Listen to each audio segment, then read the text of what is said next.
dropping down to the rim.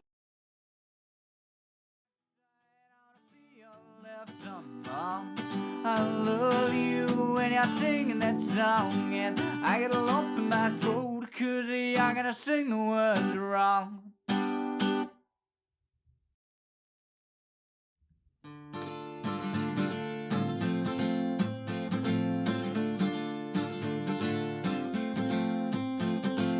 Weep for yourself, my man, you'll never be what is in your heart. Weep, little lion man, you're not as brave as you were at the start. Rate yourself and rake yourself and take all the courage you have left. Waste it all on fixing all the problems that you made in your own head.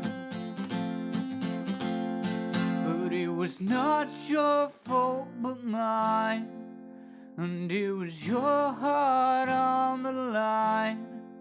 I really fucked it up this time, didn't I, my dear? Didn't I, my dear?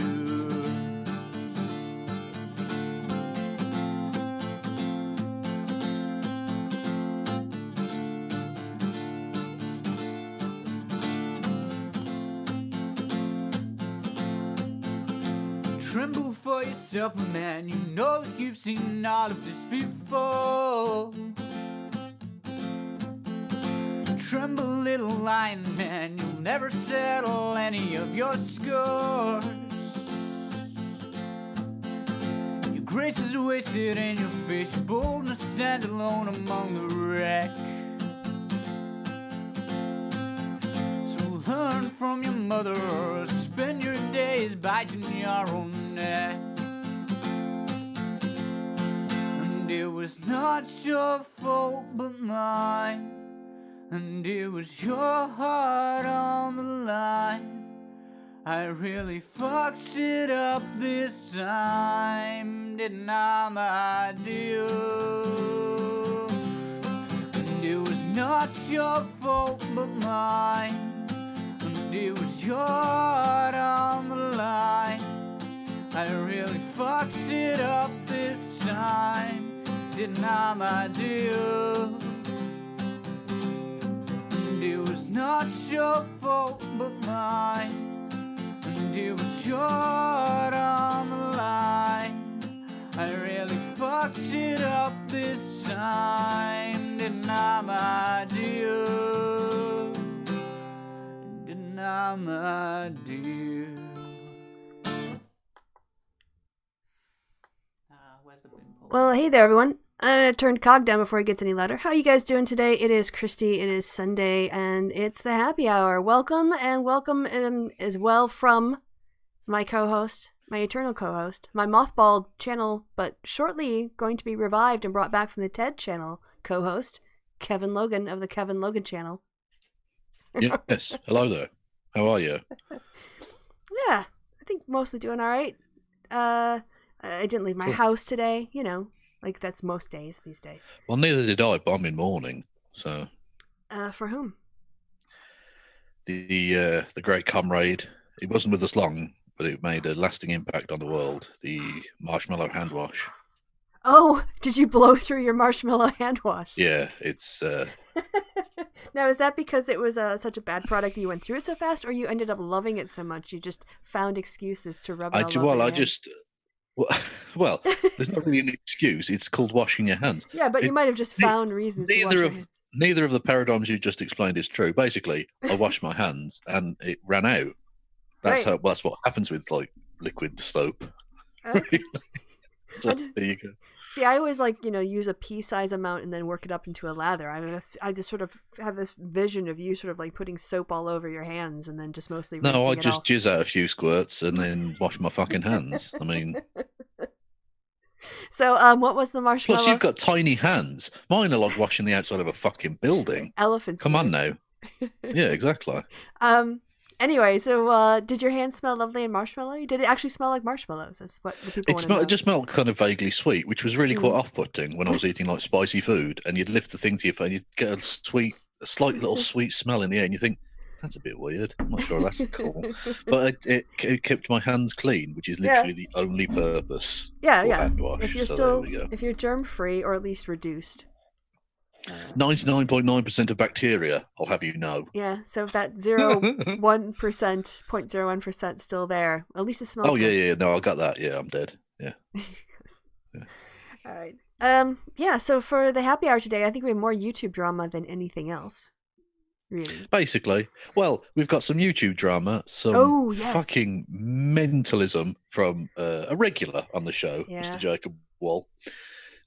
And of course, Lance Berkman. Berkman never gets the credit he deserves for being the kind of the grown up in the room that should know better.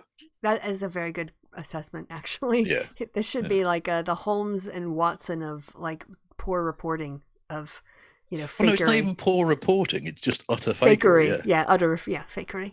Yeah. Right, but I guess we're going to actually start first with. I have the vague contours of this drama, which can basically be summed up, I think, as Vaush was talking out of his ass. Is that kind of a way to sum it up? Yeah. I think that's a fair analysis of the situation. Okay. But as we know, Kristi, on the internet, the white man talking about the black man's issues. Oh yes, he's an expert. You listen to the white man. Yeah. Mm-hmm. Which is why I'm here tonight. It's ironic. So I guess the TLDR or DW, and we're actually going to watch Vaush after we watch this clip, because I think it's important to kind of give some context to. I think it's important to give some context to how off his framing is. Well, yeah, not just that, but I think it's good that as two white people talking about a white person talking about a black person thing, maybe get a black person's perspective on shit. Yes. I mean, it's a bit on the nose to be like, you don't know what you're talking about when we don't know what we're talking about either. Yeah, really, you cracker ass cracker. Well, he's a hunky ass cracker motherfucker, I'll have you know. Yes. What I was going to say, I have like a vague understanding of some of the history of it, and I have some particular heroes who are Pan-Africanists / black nationalists, whatever you want to call them. Not that those two things are synonymous, I know, but and in preparation for today's show, I spent about 4 hours binging various videos from both like academic, historical, and just personal perspectives, like people who just make videos on YouTube, and got a wide range of opinions and perspectives and views and goals for things like what black nationalism, like how far it should go, and when I found this video and I thought, oh, this is actually a very good video to kind of show how little Vaush knows, basically because, again, I tend to think of Vaush as a class reductionist, in so far as that he just doesn't think identity matters. Like, identity to him is completely... I think that's slightly unfair. I will say that. All right. Well, I don't see him seeing...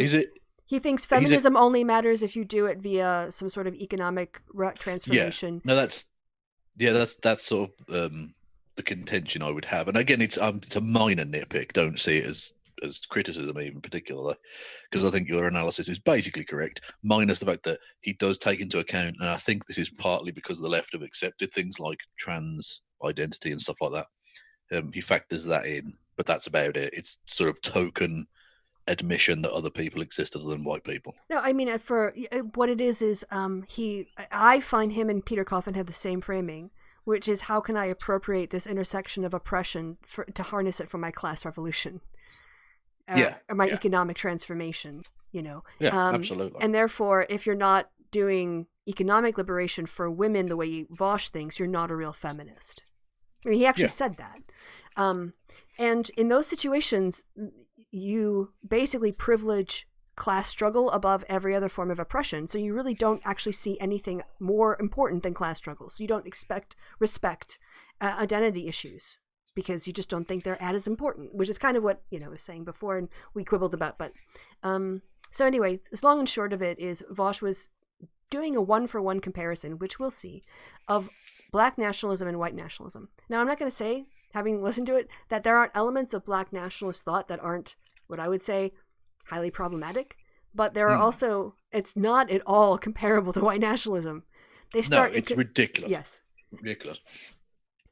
The basic paradigm, and I haven't seen this video, so I don't know if this gets explained. Apologies if I'm speaking over this woman. But like the black nationalism that I've encountered and particularly loved, obviously from a historical perspective, you've got people like Toussaint Louverture, who's the leader of the San Domingo Revolution, basically the founder of modern Haiti, successful slave revolt. The concept of black empowerment is huge, and the fact that black people have like a kind of, to some extent, a unified, not even opponent as such, but a unified cause that they're interlinked in many respects. You get people like Joseph Nyerere, who was the president of Tanganyika, which is now Tanzania, and W.E. Du Bois is another great intellectual from the past. Wasn't one of the founders of the NAACP. Who people, if you only read one black person ever, read W.E. Du Bois. All right. Well, so again, I found this video. It's 8 minutes long, but I think it's kind of worth the time. And it's mostly straight to the point. So, Kevin, if you ever want me to pause, and I don't think someone called Agitprop TV is going to do a copyright strike over their intellectual property on I don't think so. But so I think we're okay with fair use. Well, it would be ironic. Yes, it would be ironic. Yes, yeah. All right. Hey everyone. So, I think you're probably kind of wondering how many videos. Also, is the volume okay for you? Yeah, I'm good. Okay. Videos I'm going to be putting out within the span of 1 week, and the answer is I don't know. It depends on how angry white leftists keep making me. On that note, I want to start off by saying, fuck Vaush. And more importantly, I want to kind of talk about revolutionary nationalism, specifically black nationalism, and why a lot of leftists make this mistake of equating the two, reactionary nationalism and white nationalism, with nationalism used by colonized groups, specifically black nationalism, so that's the concept we're working on. The very simple reason... Yeah, actually, can I just pause for a second? I think that's a really good point, which I should have made, actually. Whereas the difference between the nationalism of sort of the old world, as it were, be it either ethno-nationalism or nation-state nationalism, and post-colonialist nationalism, which doesn't necessarily always mean it's anti-racist, unfortunately, but largely does, especially with things like black nationalism. Whereas the former is about wishing to perpetuate oppression, the latter is about removing oppression. Mm-hmm. And that's the fundamental, complete opposite. So that not only are they not comparable, they are literally mirror images of one another. Also, for context, at some point in his video that we're going to maybe get to, I don't know, Vaush said, fuck black culture. So that was sort of I think the fuck Vaush was a reference to his dismissal of black culture. But we'll get into that. But okay, continuing. Can't equate them is because they're not equal. See, what people kind of fail to understand is that there's a class character difference between the nationalism used by imperial and settler colonial countries, nations, white, versus those used by those groups and countries that are suffering or fighting against that. It's very simple. There is a difference. And for me to explain the difference, I need to explain how culture works. Because within the video, Vaush's video, he makes the statement of fuck black culture. In this very weird anarchist way, anarchist way specifically. Mm-hmm. Look, I'm sure we'll get to it. And I don't want to keep interrupting, but you are Kevin. How you are eating chocolate. Exactly. You have a mouthful of chocolate. And I'm a white man, so I'm allowed to speak at any point. How gross is it to say fuck black culture? Yeah. Yes. Like, it's pretty disgusting. Don't be that person. Yeah. Man. Not even like it's a joke, man. Like, and you just don't go there. Like, just don't be so insulting. You're supposed to be an ally. You know? When your analysis is so poor that anything with the word nationalism in it is the same as Nazism, well, you're a fucking idiot. Read. Yeah, I mean, I will say that. So, in preparation for the show, I binged like 3 or 4 hours. I've now listened to officially more people talk about black nationalism than Vaush, and that I only had to do my. By the That you've listened to some people, yeah. 3, more than 3. Yeah. Yes. Yes. And it's a really complicated topic, as well it should be if you're diving into something that is a political perspective that has developed over decades built upon centuries of slavery. And the particularly unique situation, like one of the things I came to appreciate, and I don't want to talk too much, but one of the things that really has struck me listening to the discussions is what crime we committed as white culture. And this, I mean, like, you know, the American slavery participation of it, in nabbing citizens from their countries and then putting them in another country where they weren't citizens. And then they have no recourse to their home countries, and they are not really citizens within the country where they are. And so the whole idea of Pan-Africanism actually kind of tries to address that dysphoria, or the moving around of people. I can't say the word right. And Diaspora. Diaspora, thank you. And just on a sort of citizenship level, just that element of it really struck me about what it's like to rip people of their citizenship and then impose another one upon them. And the legacy that then leaves of where they are in that society and where they fit in the societies from which they were, you know, their ancestors were taken. Well, can I make 2 historical ancillary points to that? Firstly, I would go beyond it being just decades. I think Black nationalism and Pan-Africanism, again, they're not the same. they're was it overlapping magisteria, but they're not the same thing. Yeah, So it's like the all squares are rectangles, but all rectangles are squares, or the other way around. It was hard for me to kind of get my head on the difference. I had to listen to like 3 or 4 people explain it different ways. Yeah. Well, my understanding, and again, just my understanding, incredibly uneducated as it is that there are certain strains within Pan-Africanism which literally just say, if you're from Africa. So the Black diaspora that were, in terms of heritage, from Africa don't necessarily apply. So the people of the Caribbean and the African-American population and the Black peoples of Brazil and things like that aren't necessarily a part of that. Yeah, exactly. Yeah, there are significant diaspora populations in a number of places. In fact, the weird almost mirror of the triangle slave trade, where you have a diaspora in Britain, which were originally from Africa but were taken to the Caribbean, and their descendants came to Britain. It's a bizarre thing, but it's significant population there. So there are certain strains of Pan-Africanism which literally just geographically restrict themselves, whereas Black nationalism as such applies to basically everyone of any kind of Black mix. That's not my understanding of Pan-Africanism versus Black nationalism. Oh, go for it. Yeah, go on. Okay. Well, my current understanding, again, and I've been doing research just today on this, is Pan-Africanism is the idea that African people of African ancestry can sort of link themselves to Africa wherever they are geographically, because the oppression under which Black people are found is consistent because of colonialism, and because of the stripping of that identity, that national sense of citizenship, that there is everyone who is African is like linked to Africa wherever you are. So someone made the stop, we're only like one boat stop between different parts of where Pan-Africanism is.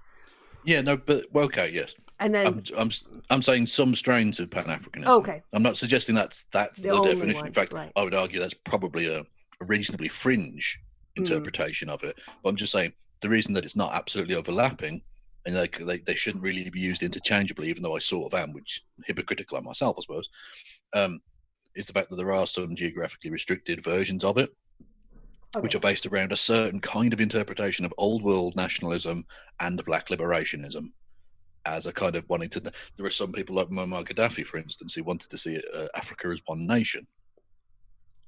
For instance, right. Like that's a geographically restricted version.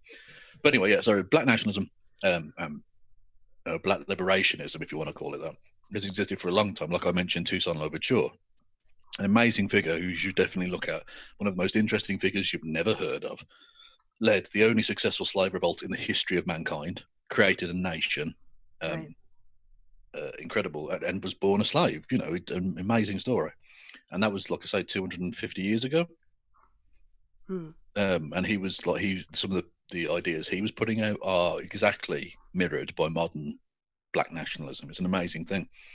And secondly, just to pick you up on one tiny thing that you made, a very American mistake here. Yeah, okay. When you said that was that we quote unquote nabbed people from Africa. It wasn't even as straightforward as that. And when I mentioned the fact that black people are involved here, I'm not doing the minimizing white people's role here. I'm going to get round. It circles back on itself here, right? We didn't steal black people from Africa in the way that you just literally catch like a wild animal, for instance. Often they were prisoners of war from black on black wars in Africa that would be bought from Africans. Now, the problem there is that it was actually white people creating those wars in the first place, specifically to create pools of black prisoners of war that could then be bought at ludicrously cheap prices and funded by selling guns and equipment and things, war equipment, helmets and such, to those people to perpetuate those wars, so that black people would continue killing black people, impoverishing black people, taking them as prisoners and being sold into slavery. It's even more insidious than just stealing people. Okay, yeah, thanks for the adding of that context. Yeah, that's fine. In terms of black nationalism, the two sort of general concepts I hear associated, and they could be to different degrees of extreme, especially is self-determination. The idea that you have to have a government of people who look out for your interests, or economies that look after the community. Like you need to be able to control your own destiny through self-determination, whether that's by going to somewhere else and having an African, like a lot of people who link. I saw one video of people who were really saying we have to invest in Africa, so Africa becomes a place where there's success, and then we can strengthen. So we don't, and then so self-determination, and then representation, which is more like taking, being seen, being business leaders, being economic leaders, and they're slightly in tension because one is sort of more on an integrationist position, and the other one is like a more like separating and self-determination. So that's my understanding from what I've listened to so far today. Yeah, and this is not like strictly speaking just the thing that post-colonial peoples in Africa have done. There are all kinds of kind of South American nationalisms which outdate the or outstrip the kind of bullshit that, say, Jair Bolsonaro was involved with in Brazil, where there's I can't remember the phrase they used, but it's the specific thing where there's the idea of South America as a united nation, as literally one country, because they all share that colonialist past, and therefore the way to get around the issues that causes is the same. Although there is obviously a slight linguistic barrier with Brazil being Portuguese and everyone else being speaking Spanish. And of course, I suppose to a certain extent, the post USSR countries as well, and the post Yugoslavian countries and things. So this is not to equate this to Nazism is just ridiculous. One of the speakers I heard, the Caribbean islands as well. Apologies. Yeah, one of the speakers I heard said that he's like Gandhi was an Indian nationalist. Yes. He said, I'm not going to wear clothes that were made by anyone but Indians, and he wanted to overthrow colonial rule. Just because you have nationalist in it doesn't automatically equate it with white nationalism, because they both have nationalism at the end of it. The difference is, and we'll get to it when we get to the Vaush clip, but he's equating to protection of black cultures with what Nazis do. He's ludicrous, because Nazis use that as a smokescreen to hide their nefarious intent. If all they wanted to do was protect white culture, whatever that is, let's just say British culture then, right?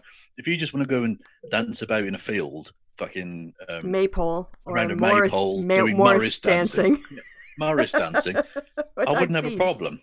Knock yourself out. You're going to embarrass yourself, but whatever, that's entirely your business. It's fine. It's the whole, kicking brown people out of the country that we have a bit of an issue with. Or saying if anyone does anything but Morris dancing, they can't somehow be British. Yeah, exactly, yeah, it's nonsense. And again, it's preservation doesn't mean keeping things mothballed in isolation. People are aware that things change and move on, obviously. Yeah. And the other thing, too, that really struck me in listening to the discussions I heard from people who describe themselves as black nationalists is most of the critique focuses on the economic, not on territory. I know that there is a strain of black nationalism that talked about, having states, for instance, and forming your own state, union, or country or whatever. But as one person then pointed out, it's like, okay, so then you have your states, but then you're surrounded by white America, and they're going to be much bigger. So what are they going to do? So is that really a solution? So that kind of came up sort of a little bit in terms of like the discussion parts, but really what people were talking about is how you should spend money at black businesses and how you should, do things to improve the economic situation. Like if you're going to go to Costco, and it buys in bulk, you can't use all that, but use your, link up with other people and think about how you can lift up the community and maximize other people. So I think the economic discussions are the ones that I kept hearing most, actually, when I was listening to people who are talking. Yeah, well, that's the most immediately practical, isn't it? Mm-hmm. Statescraft is a fucking huge business. It's a huge deal. It's not really possible for one person to do it. Whereas, like you say, you can get together and form like a cooperative credit union. Yeah. That can happen. Or in the case of this video, I was listening to two guys who are really focused on trying to strengthen the economy in Ghana and trying to link up people in America with Ghana and help lift Ghana up, in the economy there, and then other parts of Africa as well. So, when you mentioned the having your own states thing, it reminded me of a fucking brilliant moment in the discussion when I heard Richard Spencer going on about we can just give Florida to the black people. Yes, I remember what are you talking about? He was like, "Yeah, Florida, whatever." I'm like, did you just say that? Really? Really? It's such an American thing. Yeah, we know there are people already living there, but we've decided a new thing. All the non-black people have to leave, and then all the black people go there. Yeah, that's white nationalism. That's the difference. Yeah. So when they're talking, I don't think they've thought this through very, very specifically. I think they might be just half-arsing it, and they're just racist pricks, idiots. So when a lot of people talk about sort of getting woke and lifting the veil of the way that that black Americans are trapped in this cycle of looking for a job from a white man, and then taking the dollars and spending it on the business of another white man. How are you improving your station? How are you lifting yourself up at all out of that situation? Just moving money between white guys, and the idea of spending in the community and supporting local businesses and all that sort of stuff is completely different from what I hear Richard Spencer talk about when it comes to purity and keeping people out and having territory where you can just run things the way you want without having to worry about a pesky constitution.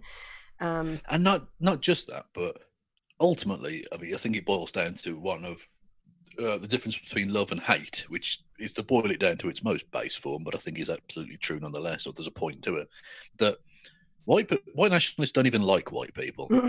There's a lot of white people. Yeah, they seem to despise most of what white culture has become.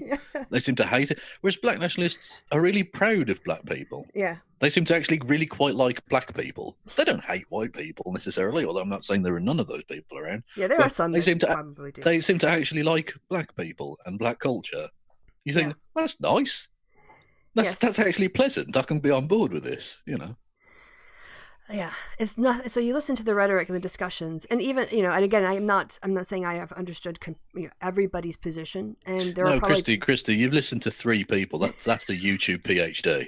Basically. All right, we should get back to this video because this person has a lot of really good things to say. All right. This is an interesting discussion, so I'm glad we're having it. But we've got 7 minutes to go yet. So well, this is a black thing, so 2 white people should definitely be talking about it. Well, no, we just went on a little tangent. But, okay, getting back to it, pending play. And which you can equate to, basically you do this false equivalence things where both cultures don't matter, or all states are bad, things in that nature, and why that's just wrong. That's just wrong. And here's the simple reason. You can't understand why someone would want to protect their culture when their culture is actively being destroyed. And the destruction is part of a law. A part of it is on a spectrum of violence that typically ends with the wiping out and annihilation of a group of people.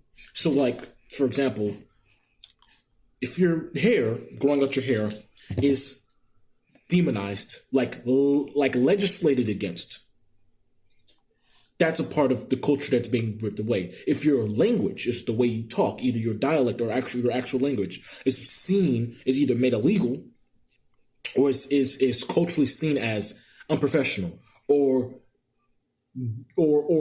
criminal or improper, or ways in which cause you either not to be able to move up in an economic sense or cause you to change it, that's a regression of culture.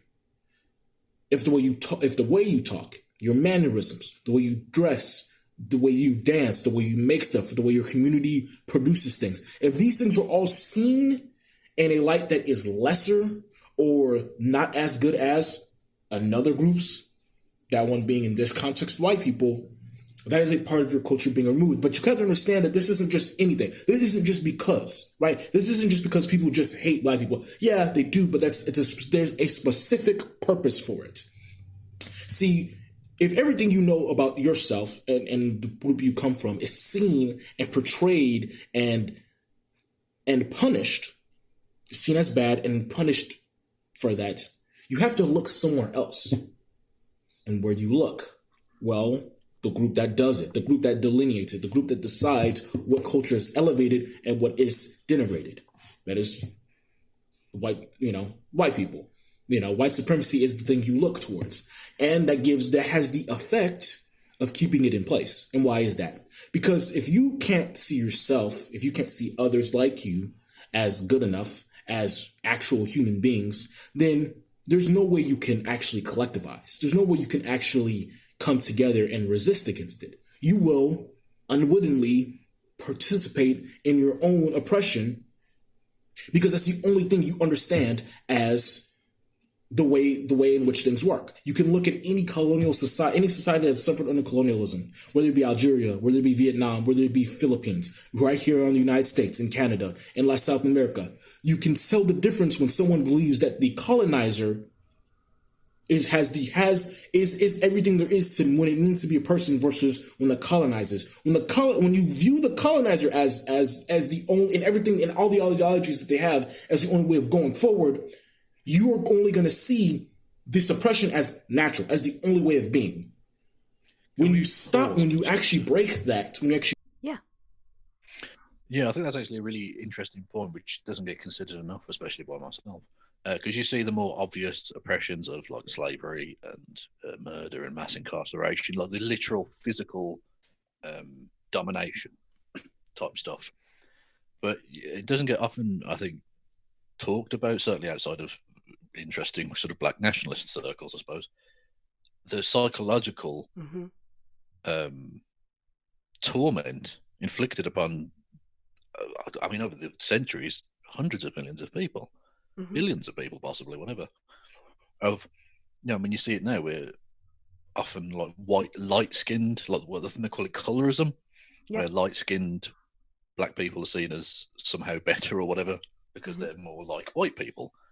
And that kind of torment, because you can't choose these things, obviously. That's partly why racism, of course, is horrific, because it's just an innate thing about you. It's not a choice. Yeah. There's actually a line in that Little Dicky song, Freaky Friday, where he switches bodies with Chris Brown, where Chris Brown sings, "And I'm light-skinned black." Like that's like one of his best things about his life, he's got that sort of like, not, but the idea of colorism and the advantage. Well, I didn't realize actually, you introduced me to Little Dicky, and this shows you how old I am, because I didn't realize that I should have already known who he was, because he already had a UK #1 with that song. Oh, really? Freaky Friday? Oh. Yeah. I guess I passed and you I didn't by. know, because I don't give a fuck. Yes. I couldn't tell you what any of the songs in the charts are now. Yeah, well, that's because you're old. In the hit parade, if you will. Yes. Also, to answer Brett Sucks, we are Vaush did he say something racist? Let's just say it was cringe, and we're gonna watch it afterwards. But we want to explain. the depth. You of can his say it's cringe. I will definitely go as far as to say it's racist. Oh, definitely saying like "fuck black culture." Yeah, that would be part of being that's racist. The whole unbelievably disgusting. Yeah. equated. Yeah, I guess I'm not going to fight you on that. I just hadn't really thought enough about it. I'm not. It's not I was just- remotely. I was I'm repelled. literally saying. Yeah. You can give your interpretation of it. You Okay. can say whatever the fuck you like. I'm not going to try and impose any shit on you. I'm just saying from my personal perspective, me just speaking as me. Fuck him. He's a racist. He clearly has said a thing that we'll get to. Yeah, by the way, we're gonna see this in the next hour. Yeah. Possibly depends. I think I can interrupt this dude another 6 or 7 times in the remaining 4 minutes. Anyway, so yeah, psychological torment also bad but unseen. Like the difference between mental illness and illness, I suppose. I was watching KKK Klansman, the Black Klansman. Yes, that's the one with the 3 Ks. And with the 3 Ks, the Spike Lee film. Yes, in there, the main character kind of goes undercover to Black Panther's speech. And the speaker is saying, we have big nostrils and we have big lips and we are beautiful and we have nappy hair and it's beautiful. And saying, we are just shown European beauty standards and told that is, we can never look like that. So, of course, we could never be beautiful, but we have to reject that framework. That's really what it's a reflection of. It's that you never see yourself except in criminal roles or side, things that are marginalized. In media, and then of course just everywhere, the experience of it. So in consumerism, did you see how you can our favorite Aunt Tom, is that the phrase that would be used? I don't know. Candace Owens. Oh yeah. Guess who she sided with in the murder? Oh, don't tell me she sided with the guys who stalked somebody and shot him for no reason. Yep. Yeah. She's doing well with her time back on Twitter. I did Mm. see a lot of sort of self-hate toward the Black community from her, but I had it in the bookmarks, and I just thought, I've had too much of that this week. I think we're just going to stick with the Vaush bit. Yeah. Okay. Yeah, I've got some bookmarks, but we'll save it for next time. Yeah. So when you talk about why culture is important, it's actually a form of resistance against oppression. Yeah. Yeah. Well, literally things like the way in which African dance and song and things were kept alive in places like in New Orleans, a thing called Congo Square, which was a place where slaves and freed people of African descent would, for centuries, they even during the slave days and during the Civil War and all of that, they went there and kept that tradition of African music and dance alive as a way of essentially resisting, the destruction of the complete destruction, although it's largely destroyed, unfortunately, of course, but keeping some flame of that Africanism within them alive. And to be fair, it kind of lasted, if only in New Orleans, I suppose. But, yeah. Okay.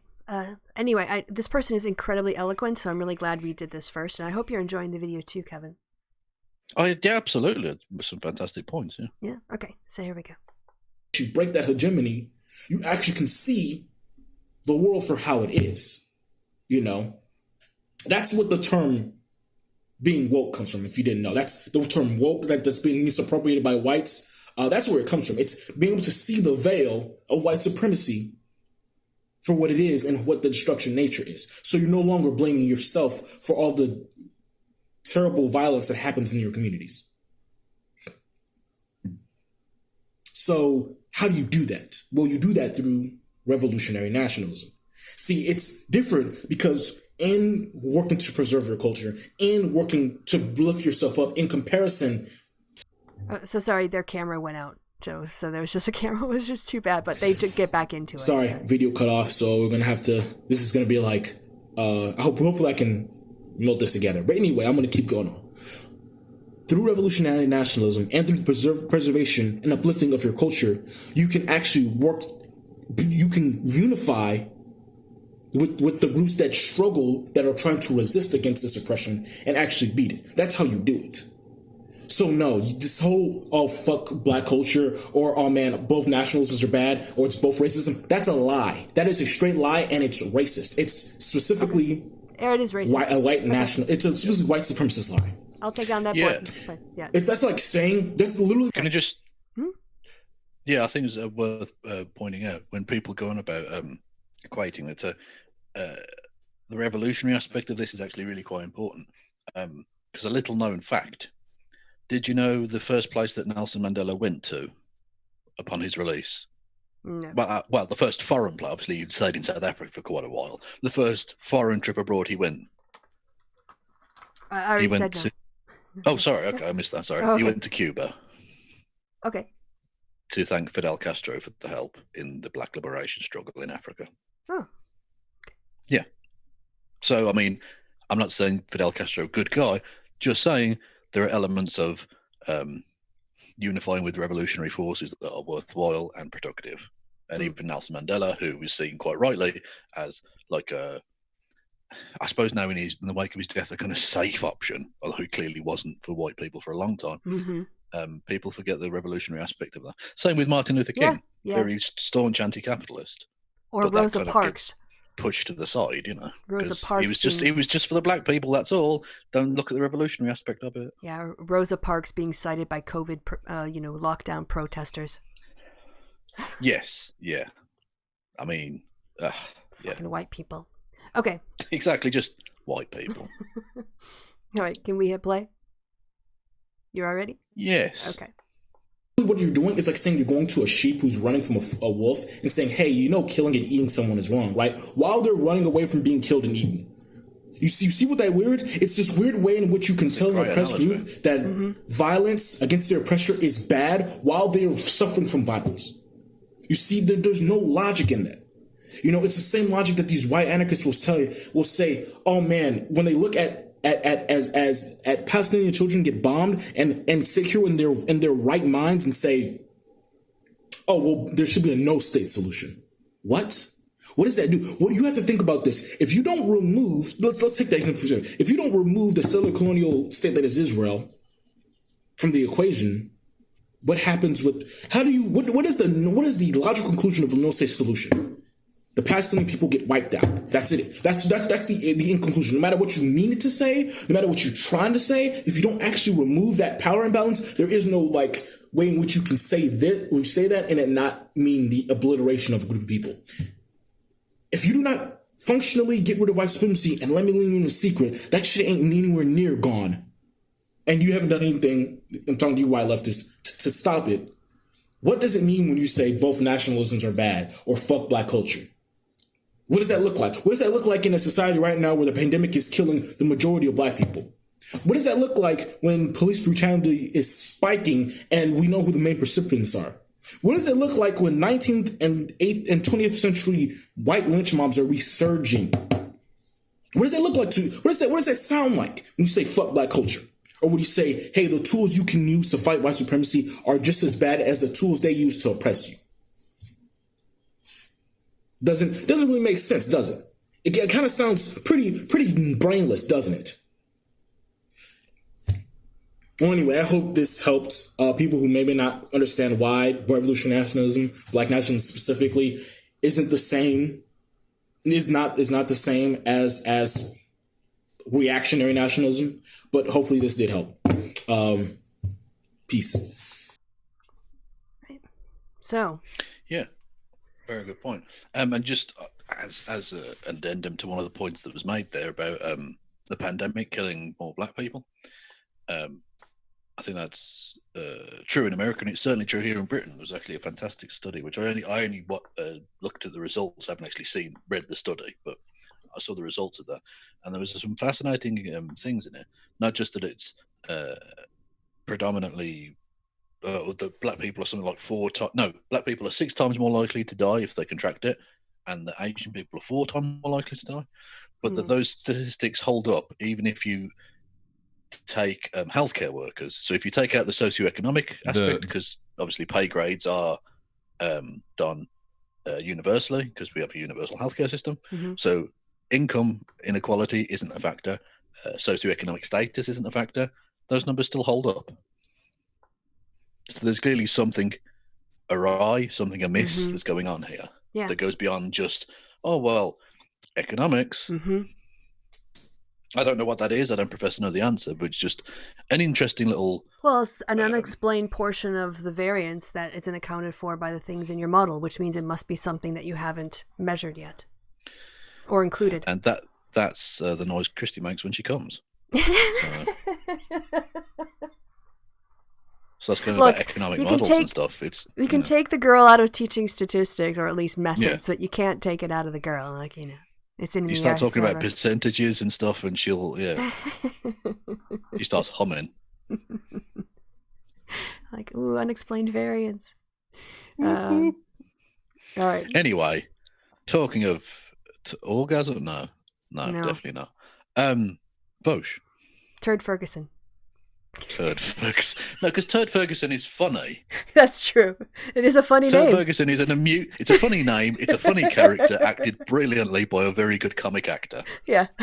Whereas this guy's just a fucking prick. Yeah. It's just nicer to think about Turd Ferguson. Turd Ferguson is a fun. Yeah, it's just funny. Okay, so this was the original. The tits now. Sorry, People... that joke doesn't work. Yeah, that joke doesn't. That joke just sounds ridiculous out of context. I mean, to be honest, it's ridiculous in context, but at least it makes sense within the piece, I suppose. So for anybody who doesn't know, these are references to the old character of Sean Connery, who was very aggressive to Alex Trebek in the SNL Saturday Night Live spoofs of Jeopardy, the game show, where you had, even into the 1990s, the incredibly irrelevant by that point Burt Reynolds as Turd Ferguson, and again, but not actually the people who didn't really look anything like them. Yeah, I don't even know the guy who played Sean Connery, but he looks fuck all like Sean Connery. Doesn't really sound like him. I think Daryl Hammond. I think is his but name. he's very funny. Yeah, I fucked your mum, Trebek. Or words to that effect. I don't think he ever says fuck, but no, you know. fuck gets pretty close. Yeah, that's what your mother said last night, Trebek. Yeah, that kind of thing. Okay, so away from that was fun. That was a good. So also, is potent potables? Is that an actual thing? I think it might be some sort of reference. Yeah, like it has to do with alcoholic drinks. But other than, I don't know if maybe it's an obscure Jeopardy category. I haven't lived in the States for almost 20 years, 17 years. So I haven't watched Jeopardy in a very long time. That's no excuse. Sorry, I don't have it memorized. All right, so this was the call that kind of started all of this off. And so he's talking to a black nationalist here, isn't it? Correct. And then in this one that you have here, is this later on? This is another day, right? This is a different day, I believe, yes. Okay, so he's certainly wearing something different. So okay, so we're doing them in chronological order. So, this is the earlier one. Okay. Break from Resident Evil. What's your contention? What position do you have that we disagree on? Okay, so I believe that around 59 minutes ago, you said that black nationalists are basically Nazis, but... Well, Luis... Here, I turned you up. Could you turn the mic up on your end a little bit? Yes, I'm using a Bluetooth headphone. I'm going to try turning it up. Hold on, give me a second. No worries. I was hoping to skip this bit, but I went back too far. Oh, look at this. Even the person in Vaush's live chat that says is quite a bit. Clot. I don't know what that means. It's this person's obviously from somewhere in the Caribbean, and that's a very Caribbean phrase. So basically, they're taking the piss out of the fact that they're a Caribbean person already. Yeah, you fucking pricks, man. Chuds. Okay. Better, thank you.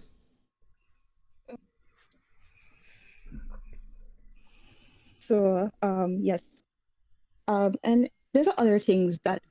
so to clarify, I said Luis Farrakhan is basically a black Nazi. Not that black nationalists are. Black nationalists are just... How was he pronouncing it like that? Yeah, I don't know why he said Luis Farrakhan like that. Because it's not even Louis spelt with a W. No. It's clearly Louis. Yeah. Well, Louis Farrakhan, we say the S, because we're not near the French. Okay, well, it's a French name. It is a French name, but we mispronounce everything. He's a prick, though, by the way. Old Louis. Oh, yeah, I'm not going to... Yeah. Louis. Whatever you fucking pronounce it as, but I've got tons of problems with him. Yeah. But they'll get onto it. This is not a discussion about Louis Farrakhan. It is not. Just white nationalists, except black. So, yeah. Right, sorry, I want to hear that properly, so I'm going to go... Oh, yeah, and someone white says femoid as well. His chat are lovely people. So this person shouldn't be listened to because they're black and lady. So left. I think they might be racist incels, this crowd. What do you reckon? Yeah, giving off that vibe, getting that energy. Okay. Except black. Damn it, I want to hear what he has to say, so I'm going back again. Just white national. Right. Yeah, so to clarify, I Sorry. said Luis Farrakhan is basically a black Nazi. Not that black nationalists are. Black nationalists are just white nationalists, except black. So yeah. How is that not saying they're Nazis? I don't know. What are you talking about, you fucking lunatic? What? I mean, you'd think that an anti-fascist would know what a fascist was. Surely, by Lower the definition, bar, axiomatically, Kevin. you would have to be. Lower, Otherwise, you're just an anti. lower your bar, Kevin. That's- my bars are irrepressible, as you well know. Yes. Miracle lyrical. I mean, empirical, Hysterical. miracle, lyrical. All right, hitting play. I disagree. All right. Yeah, hit me up. So, why do you think Hit black me up. nationalism is like white nationalism? Because they are people who want to go off and create their own country that is suited to the needs or the perceived needs of their ethnic or racial community. That's not true. Exactly. That's not. There are people. I learned that today. Yeah, there are people, and they're not called black nationalists. Actually, the name's going to annoy me. I'll scream it out halfway through the show, I'm sure. Or in But bed there's tonight. a specific. Well, look, my kinks are between me and Jesus. Okay. The Mexican guy. Anyway, I forget what they're called, but they are a very weird sort of sect within African Americans who are that. So I don't know if he's heard someone from that group. Yeah. I've heard dodgy things about the Hoteps. I don't know. I've heard some things about them too, and I think they might be similar to the group I'm thinking of. But they sort of are quite like the thing we mentioned earlier, the Richard Spencer idea of taking a bit of America and creating a black homeland. But that's like saying all feminists are TERFs. Yeah, exactly. Yeah, they're a fringe group of nutters who most black people would say, "What the fuck are you talking about?" To all words to that effect. Or basically, all feminism is TERFism. Yeah, it's ridiculous. Yeah. And shows what an ignorant twat he is. In which case, like, ignorance is fine. Just shut but your then mouth. Don't talk about it. Then you don't know what you're talking about. You do what you I don't do. even know what a Nazi is, you dopey fuck. I knew I didn't know jack shit, so you know what I did? I listened to people for 4 hours and tried to understand their perspectives, each of them, without, as much as possible, trying to put a white interpretation between what they were saying and my understanding, which is slightly impossible because I am white. But in terms of being open to not being, this is what white supremacy does. It gives you a reflexive defensiveness against critique of the white power structures. And when you get that out of the way, for me, it was like, oh shit, this is a really good point. Damn, I hadn't thought about it. Holy shit, what kind of oppression, it's just got to be like sort of psychologically overwhelming when you think about like what other people live with that I don't. So that's what I got from all of this listening. Yeah, I would advise you to do some further reading if you're interested. Maybe you're not, I don't know. But W.E.B. Du Bois, who I mentioned earlier, and a guy called C.L.R. James. And you can also read black writers who don't go by 3 initials and then their surname if you want to. Okay, but that's those would be my two ports of call as popular writers of really quite succinct. Well, I say succinct; they're quite long, but it's not dry academic research as such. It's very good. Okay. Anyway. Yeah. Well, thanks for the recommendation to me and to the chat. All right. Yes. Okay. So anyway, Brett Sucks in the chat says, I can only speak from personal experience, but most black nationalists I've met are self-described and usually turn out to be separatists when they keep talking. I mean, again, I'm not standing here for all black nationalists. And again, when it comes to be like separatists, I think that I understand the position of wanting to build up your own community rather than participate in the economy of the oppressor. Like, and I don't know to what extent that separatist is what you're meaning, or you mean political separatism. Yeah, and So, can we just point out that there's a slight difference between, even then, the black separatists and the white nationalists would still be a very different thing. I understand. I don't necessarily accept their outcomes or whatever what they want to do, but I understand, as far as one can, of course, as an outsider, the idea that, well, white people are just going to fuck us over. Let's do our own thing mentality. yeah, the To self-determination. we're being oppressed, even though we're clearly not being oppressed, and therefore we need to oppress Yeah. Jews and blacks and gays and whatever. Yeah. Yeah. There's a very different. Even then, even the worst of the black separatists are still better than your average Nazi. I don't know enough to comment, but I'll defer to your experience because you have more, especially with the Nazi interaction. Especially with the Nazis, yes. Yes. All right, hitting play. So, do you mind if I read you the definition of black nationalism on Wikipedia? Yeah, go ahead. Black nationalism is a type of political thought that seeks to promote and develop and maintain a black race identity for the people of black ancestry. Black nationalism activism revolves around social, political, and economic empowerment of black communities and people to resist assimilation into white culture through integration or otherwise, and maintain a distinct black identity. I feel like this is a very important distinction to make. No, note between- there. Note that at no point during that definition, it seems like a perfectly apt definition, although, of course, definitions change and all the rest of it. It's a very broad church. But no, at no point did it say, oh, and also fuck whitey, let's kick them all out. Yeah. At no point did it say anything of that kind, whereas you can never read the definition of white nationalism that doesn't involve denigration of, physical domination of, and removal of quote-unquote undesirables. Yeah, and claims of genetic superiority. Yeah, exactly. Yeah. I've never heard a black nationalist say that black people are inherently better than anyone else. They'll absolutely talk about the achievements of black culture and civilization when, Europeans were digging fucking holes in the ground with the arse bone of an elk or living in a fucking cave, and that's fine. But they're not saying, therefore, that black people are ever better or racially superior or should be dominant over anyone else. Yeah. And a sort of, when I think about the movement for desegregation in America, I've always thought about it from a white perspective, which someone pointed out in one of the videos that I watched. I think it was it maybe Malcolm X? That integration is basically asking white people to accept you. Like, you have no power in that situation, in that. And also, it made me reflect, they were talking about how with integration, you ended up losing a lot of black businesses. And what happened when there was an integration of Major League Baseball? What happened to the Negro Leagues? Yeah. They all disappeared.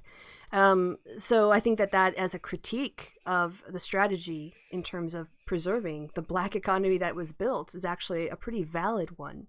Because if your whole point is to get justice, not only, legal justice, but civil and social and economic justice, then maintaining economic prosperity has to be part of that integration, not just legally doing things. Yeah, exactly. And there are ways in which even things that seem good on the surface, like you say with the desegregation, like ending of certain zoning restrictions and stuff, which is good in general, but white people still manage to fuck it up with like gentrification and things, to the point where you have places like the Tremaine neighborhood in New Orleans, which was traditionally a very black neighborhood, and has been gentrified to the point where it still has the appearance of the fantastic New Orleans, it's not in the French Quarter, but that kind of look of like different coloured houses and French, what do you call it, the overhanging windows and stuff. And it looks fantastic, but all the buildings are owned by white people, and often white people from out of town, so they're empty. Yeah. So the community that was historic because of the people that lived there and the culture they built from. Yeah, and it was literally the people who lived there. It can be traced down to the free peoples who were released after the Civil War, who decided to stay in New Orleans, and these kind of black people and Creoles and things like that.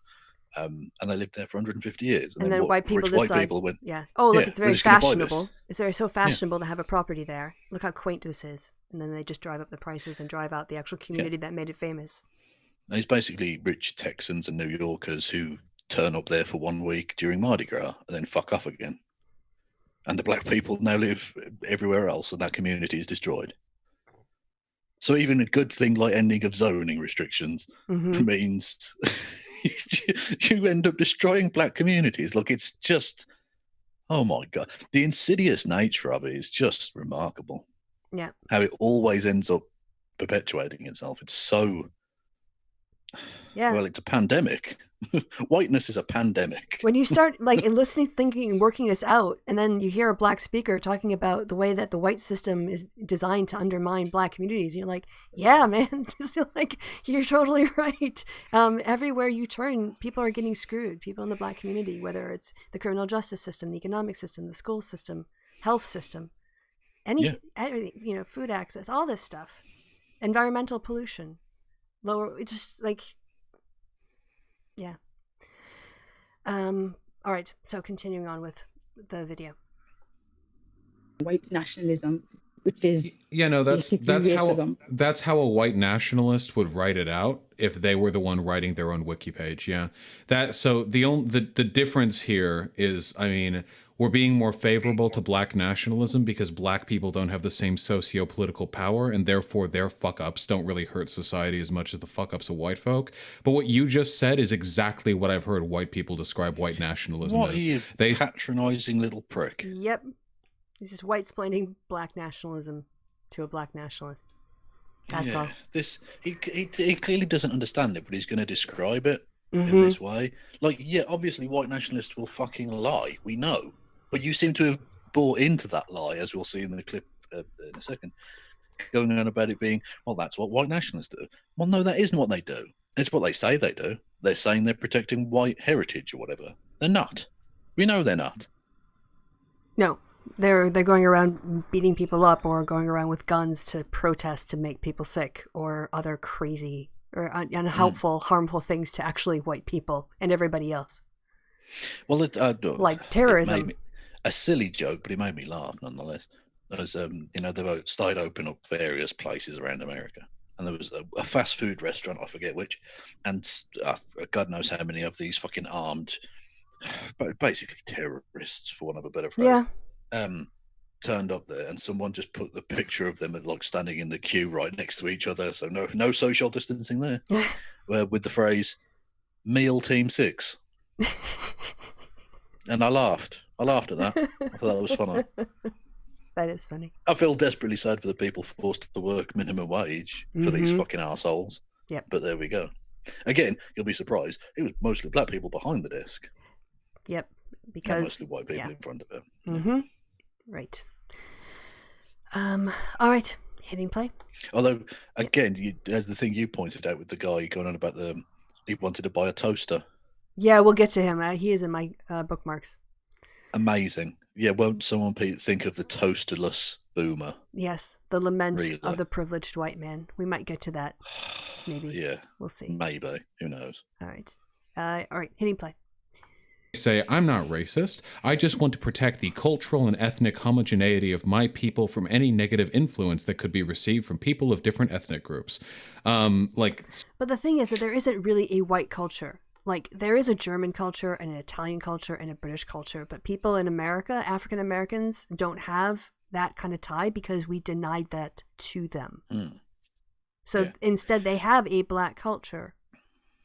And not just that, but at no point did you, in the description of the black nationalist, did it say negative impact by other people?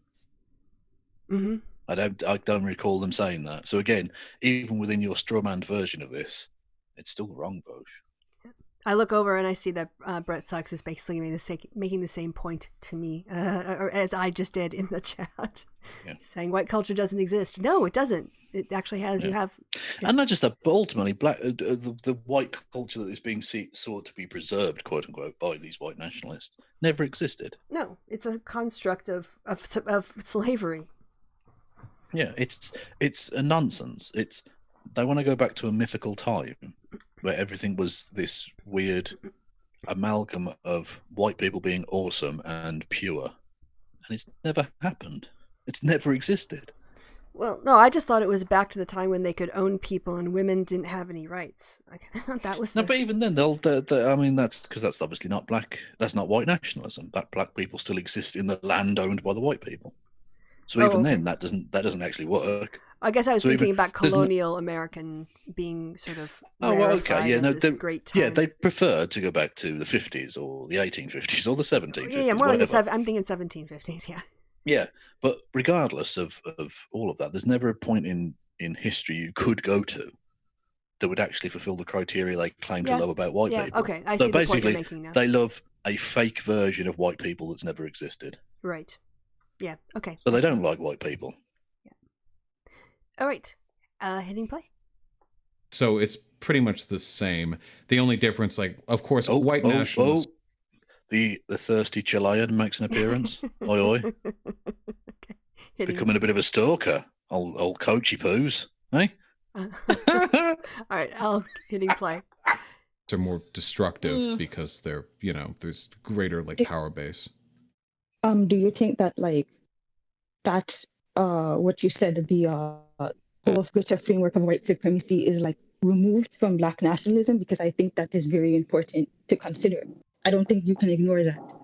I don't really care whether or not they say they're superior. I don't really, because the thing is, like, racists lie all the time. I've heard so many white people say, like, I'm not a white supremacist. I'm just a white nationalist. I'm just looking out for my culture, And I think pretty much the same thing of Black nationalists, Like, they'll say, like, oh, we just want to protect our people. We just want a homeland. But I'm pretty sure, like, deep down, if I talk to a lot of people. They're not saying they want a homeland. At no point are they saying that. I've not heard one of them. Now, tell me if I'm wrong, Vaush, if you've done amazing amounts of research into this. I'm sure you have. I've not heard one Black nationalist ever say, "Oh yeah, but the white people need to leave." Yeah, again, ever. I've not heard that.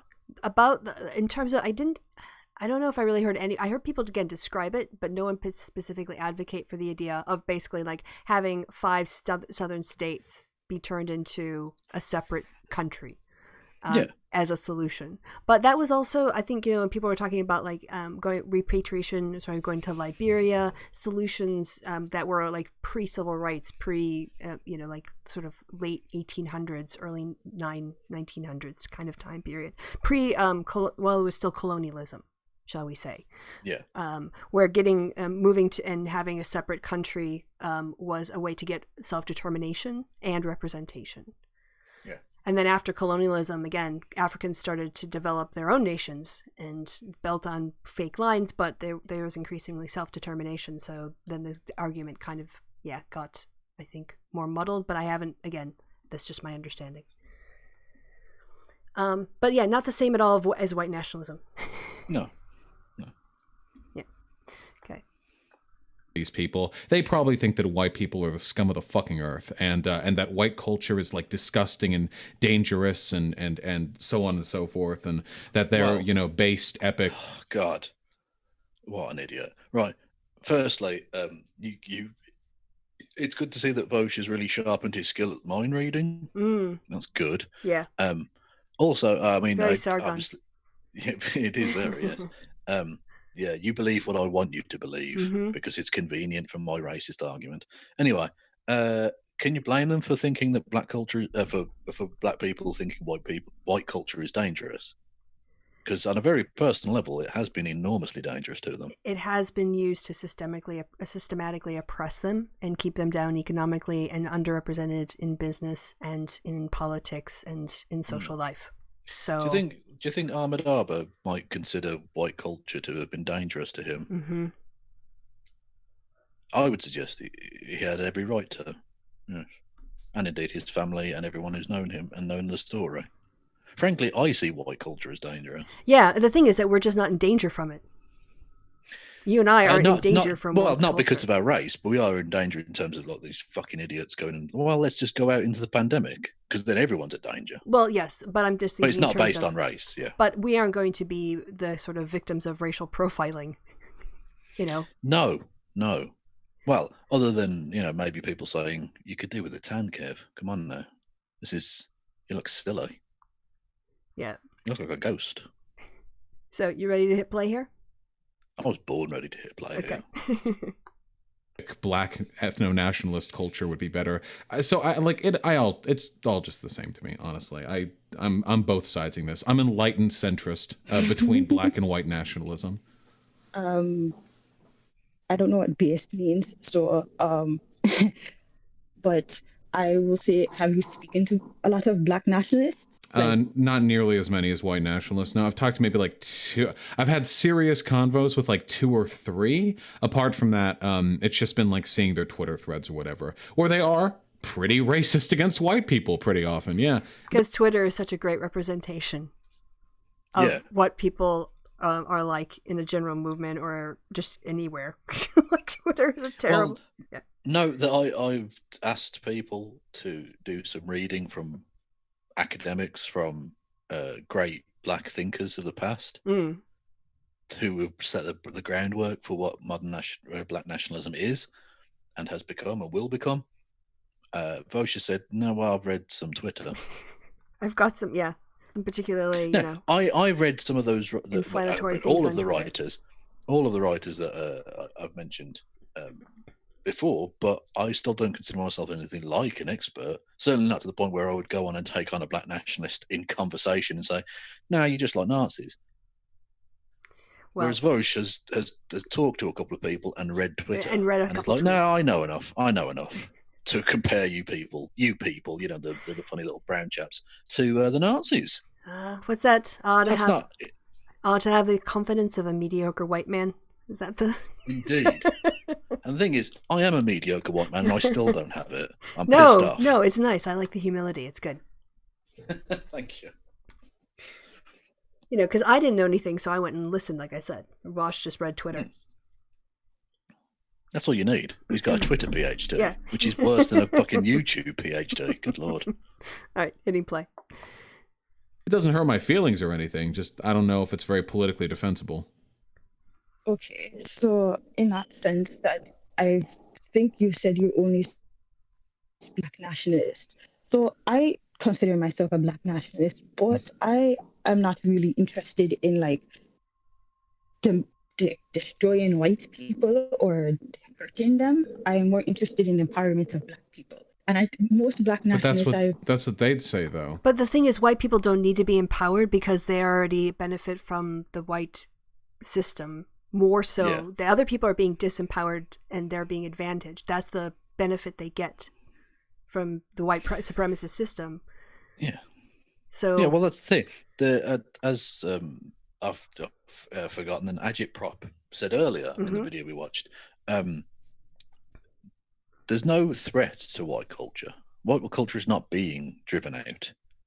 So it doesn't need to be protected in that way. I mean, everything needs to be protected in a sense, of course, because you only survive by surviving. Yeah, you know? It can be preserved. It's the dominant culture. You can preserve it. You can carry it on and expand on it. Do it. Go ahead. You're free to. It's not being destroyed. No. It's not under threat. Other cultures existing doesn't take yours away. Yeah. Whereas black people's culture is. Mm-hmm. So there's a difference. In saying I want to preserve black culture makes sense. That's a worthwhile endeavor. Saying that about white culture is nonsense. Yeah, I mean, the idea that white people playing the victim is just disgusting to me. Well, there was the point about, you know, a lot of the businesses that did not benefit from the government's Payment Protection Act were minority-owned businesses, whereas big corporate, you know, rich white-owned companies that had good relationships with the bank got their money right away. Yeah. You know, so when you talk about empowering the people, you're talking about, you know, saving the economic base of your community. It's not always, you know, yeah. So, okay, get back. I'll hit play. Like, that's what white nationalists would also tell me. Yes, but whiteness is predicated on destruction and exclusion, isn't it? But that's only the case because whites are the hegemonically powerful group. The same thing could be said of Han Chinese ethno-nationalism in China, or of like Hindu supremacy in India. At the end of the day, whichever group is most powerful is going to be the destructive hegemonic ethnic group. And you're telling me exactly what white nationalists have told me. No. Go ahead. No, having a majority in a country doesn't necessarily mean that at all. No, I think there's actually a good... in the Hindu nationalism of India is actually a good example of the thing I mentioned earlier, where even in post-colonial situations, you can have a hateful old world nationalism, which is essentially what the BJP and Modi in India are doing with the pogroms against Muslims and disenfranchising, in fact, citizening millions of Muslim people. But those are sort of few and far between, largely, thankfully. But just because you have a majority in a country doesn't mean you have to be destructive at all. Mm-hmm. Doesn't mean that at all, Vaush. The idea that those two are equatable, considering the Han Chinese have a history that goes back thousands of years and is enormously complicated. The history of China is something I don't even begin to think to understand. And the Indian nationalism is referring to is a very modern thing. It's a 21st century thing, basically, in terms of it's actually having that power to do those things. The idea that that's comparable to what the white man has done in North America is an absurd and disgusting abuse of history, for which you should be ashamed, drawing that comparison, Vaush. And of course, the general point is just because you are a majority doesn't mean you have to oppress. That's not, unless you think that human beings are just inherently scum, which I don't think is true. I don't have anything to add to that point, so I'm just going to hit play. I don't. We can let it go for like another minute or two and then go to the other clip, you think? Yeah. Okay, Yeah. I think we're getting the flavor of his framing and understanding of the topic. The only difference is you guys just don't have the power to start fucking people over yet. But give it 100 years, Africa's growing pretty fast. I guarantee you that give it a little bit of time, you motherfuckers are going to end up being just as dangerous down the line. And I'm gonna I'm gonna want to go vacationing somewhere in fucking Congo. Great time of year, and then people are gonna tell me that I'm like dirtying their Pan-African culture with my disgusting European whiteness. Like, I don't know, it's gonna feel pretty weird when the tables are turned. But so he's now inventing scenarios where he's going to be oppressed by these awful black people he's decided Congo. Fuck it, it could have been any country, couldn't it? That's one of the ones he's heard of. What an absurd creature. Really, what a ridiculous human being. I'm just going to invent a scenario. Fuck it, yeah. Okay. Again, like Sargon. Yeah. What about if I go to New Zealand and the sheep start oppressing me? Yeah. That's going to happen. That's why sheep are dangerous. Like, you just think you can invent any crazy scenario and say you're just as bad? Well, I mean, you've got literally no proof for that at all. Yeah. Whereas we do have direct proof that white nationalists are an incredibly... they're a dangerous group right now. Real, present danger to, well, mainly to people of colour, but to other white people as well, including yourself. Vaush, you are at far more threat of being killed or oppressed by a white nationalist than you are by someone from Congo. All right. So a couple more minute or two, and then we'll swap over? Whatever. It's entirely in your hands, Kristi. Okay, because we're kind of getting to the end of what I've watched, so I don't really know where it goes from here. But presumably he starts reading some really intense literature about black nationalism and thinks, maybe I misunderstood. I don't think so. Yeah. Okay, here we go. I mean, do you think the tables will turn? I mean, the cycle of history turns, right? Like right now, the West is kind of declining. Economically, we're not really able to keep up with China and India. It seems like they're going to keep growing at a rate we're not able to keep up with. Economically, the EU is probably going to hold out longer than America because America's engaging in some fucking brain dead like trade policy. So we're probably going to end up growing weaker and weaker. And yeah, like I don't know where that's going to go.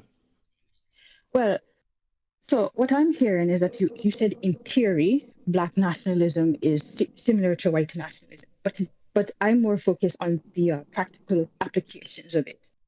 Yeah. I don't really care about theory. Okay, that's fair. Just like in practice, it is not very societally damaging for black people to be racist against white people. I've had a few black people be racist against me. It doesn't hurt me personally. It doesn't hurt me systemically. It doesn't reflect any systemic bias. Whatever, great, cool. But because I have to make like moral prescriptions, I have to like recommend policy and stuff. I can't like make decisions that way, I have to say like it's not just what's most damaging now, it's what's damaging on principle. And ethno-nationalism, whether it's woke or white, is to me just not good. It just doesn't lead to anything good. I'm a racial abolitionist. I'm a multiculturalist. I would much rather try to find ways for black and white folk to integrate it. Hang on, dickhead. Black nationalism is not anti-multicultural. Well, Within black, they don't. When they say that black people have like a shared interest, they're not saying that all black people are the same, or that white people can't live among them, or Asian people. And I mean, even within Africa, you have a huge plethora of racial groupings. Mm-hmm. You have the Arabs of North Africa. You have obviously a lot of various tribal groupings throughout. You have there are desert-based people in the Sahara. You have sub-Saharan Africans. You have a huge amount of black people. You have obviously Christians and Muslims and Jews and atheists. You have a huge Indian diaspora in South Africa. No one is suggesting that it's monocultural at all. Okay, noted. I don't have anything to add, so just gonna I'm hoping that I want to hear her perspective, but sadly, she either asks him questions or she says one thing and then he just goes on and on and on. So I'm waiting to kind of hear her perspective a little bit more, but maybe in this country, then find ways for them to separate and build their own little separate ethno-states. Well, you are aware that white supremacy mostly has to be removed by white people. Like black people can't do much in the fight against white supremacy except what they're doing now. White supremacy is a system built by white people. So, for example, let's say every white person on earth decided white supremacy should no longer be a thing, it would not be. Yes. Well, I mean, white supremacy is also reified by people of color too, but whoa, damn. See, this is like the internalized white supremacy where the first thing you have to do is like defend it. This is the kind of thing that I'm like, this is the white guilt I think white people carry, which is, okay, yeah, you might be right, but first let me kind of, not really take responsibility for it, even. Like, yeah. Okay. Well, you can tell he's internalized a lot of white nationalist bullshit. Like, literally, you're just going about the West is in decline. Yeah. That's absolutely a white nationalist thing. I thought it was more of an economic critique because he was saying the EU is gonna hold out longer. But are we pretty much done? That's largely white people. Yeah. Well, depending on how you define white, yeah. Depending on how restrictive a white supremacy you want, Yeah, and how broad Europe is. Is a Sicilian? What about a Russian? Are these people white? Are we done with Vaush, the video now? We'll just go to the clip from YouTube. Yeah, go to the clip. Twitter. Yeah. Okay, not that one. No, not that one. That was a different white person. Yeah, we already watched that one. This one. You want to tell us the setup to this clip because I haven't seen this one yet. Well, I don't know outside of the fact that he's looking at a black nationalist Twitter account. Okay. And responds with some of the dumbest shit ever. It's just so dumb, and it's basically a sort of repetition of the thing he was saying in the first clip. But I hadn't seen that, so okay. Well, no, I've seen a bit of it, but not the full thing. So. All right. People get worked up about the separatist message and Pan-African black nationalism and look no further. See, this is exactly what I mean. Black nationalism apparently means just building up and empowering black communities in the nation. Pan-African would mean a combined African state. So if we're reintroducing... No, it wouldn't. As I described earlier, it's a relatively fringe notion, the idea of Africa as one state, in the same way that Pan-Arabism can mean it was one big united in the 70s, Arab country. Right? These were concepts that were bigger in the 70s. Yeah. Largely because they were coming out of colonial rule in the 50s and 60s, and so people were exploring different notions of, black solidarity and African solidarity and stuff like that. But basically it means sort of like a union of nations, a trade union of nations or whatever. The idea that you're not necessarily going to be able to get rid of these borders necessarily straight away or anything like that. Although a lot of people, and again, it does speak to the point about anarchists that was being mentioned earlier by Agitprop, that holding out a goal for the future of getting rid of borders is fine, but the idea that you're going to hold that out now with in a situation, in a situation where you've got, American bases in various of these countries, that if you tried to dare unify them. There would be a lot of colonialist fuckery from places like America and Britain and France. Yeah, it's nonsense. His understanding of black nationalism and Pan-Africanism is ridiculous. He's sort of, this is a slightly more intellectual version of War Corpse's "I'm white, I'm a nationalist, therefore I'm a white nationalist" thing, where he knows what Pan means as a prefix, and he knows what Africa is. So Pan-Africanism must mean one united Africa. Yeah, without which actually it doesn't. reading past it. Yeah, because again, my concept is not like it's the idea of extending out who can kind of say I am African, and that that people in Africa don't see Americans in African Americans as not African, as like they are part of African culture too. That links up. But that again seemed more like what people were talking about. Yes, I think so. Not as like a state, not a. No, not necessarily. Yeah. It can include that, but it doesn't necessarily have to. Right. Like I say, it's a relatively niche idea, certainly today. And even though it was popular as an idea, it was never a mainstream thing. There was never a serious attempt at it. So, right. I don't know why he would possibly think this, other than the fact that he's an ignorant twat. Also, I like the fact that the person who tweeted this out, the fantastic addendum in the responses here. This is what Vaush's Discord is debating about. Debating that the word cracker is racist. Now, I don't know if you want to scroll down. Is there a screenshot there? This is happening. Oh, all right. Oh, no. Sorry. Well, you can scroll down again if you want. Just go back. You threw me because I was ready to hit play again. Oh, sorry. No, okay, my bad. In. Oh, yeah, here it is. Okay. Yeah, I hate that. Vaush just said he hates the left. What? Cracker does nothing to white people and will never have the context that the hard R has. Have you turned into a fucking pirate? You go. If we can't all agree that cracker itself is a racist term, then we're going to accomplish nothing. Lamau. Exclamation mark B ship. I don't know what that means. Your ship name is Non-Kregmeister? What the fuck is this? It's a bot. Sorry. Yeah. Okay. Vaush was talking about it in the context of a tweet when Cormantine at Vaush about he can't have an opinion because he's a cracker. And then Ronnie chips in with something that's the opposite of what I just felt. I hate that. Vaush just said he hates the left. Non-Kregmeister. That's not even a bot. I don't know what that means. Non-Kregmeister was the shipmate's name from the bot. I think someone was just shouting it out. Oh, they got their name. That was it. This is why. Non-Craig. This is why I don't go on Discord. It's absolute cancer. It reads such shit. He can't have an opinion because he's a cracker. Well, ironically, there's no need to be salty about it. Nice. Oh, you're being so cheesy. Hey, don't whine about it. Wine and cheese and crackers. That's very good. That is fucking good. There you go. It's very middle class, but it's very good. There you go. All right, so anyway, back to this crummy channel. Yeah, I know he's got a little bit. I think it got too bad there. Crummy channel. Got it. Sorry, I was dragging the thing forward and not really listening. Thank you for repeating. State.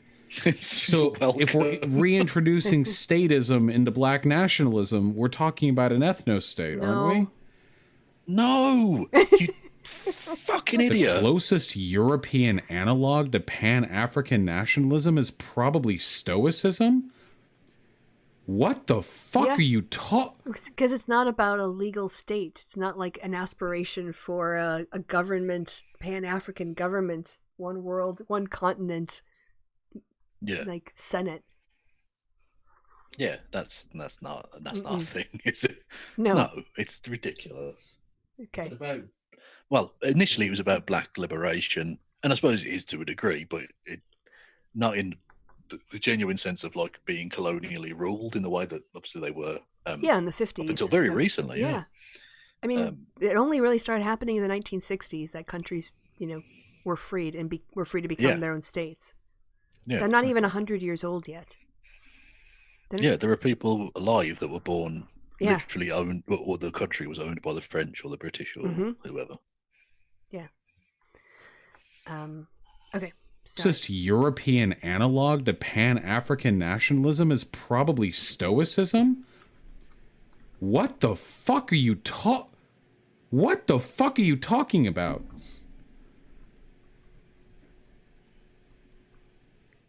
Mental discipline, fearlessness, and the collective good? This is fashy talk. This reads like fash talk. The closest thing my ethnic ideology can be related to is a philosophy of strength, discipline, and fearlessness. No. That's... I swear to God, I could read this like right out of fucking Pull. Right out of some LARPer, like next to like a picture of like a Viking or something like that. Yeah, but the difference, Vaush, is that those people are not being told, and never have been told, that they're weak, that they're lesser. Yeah, they weren't born So into a society of oppression already waiting for them. They don't need any of that affirmation. Yeah. So yeah, them LARPing as Nazi fucking Viking man, basically the golden one, is Yeah. nonsense, right?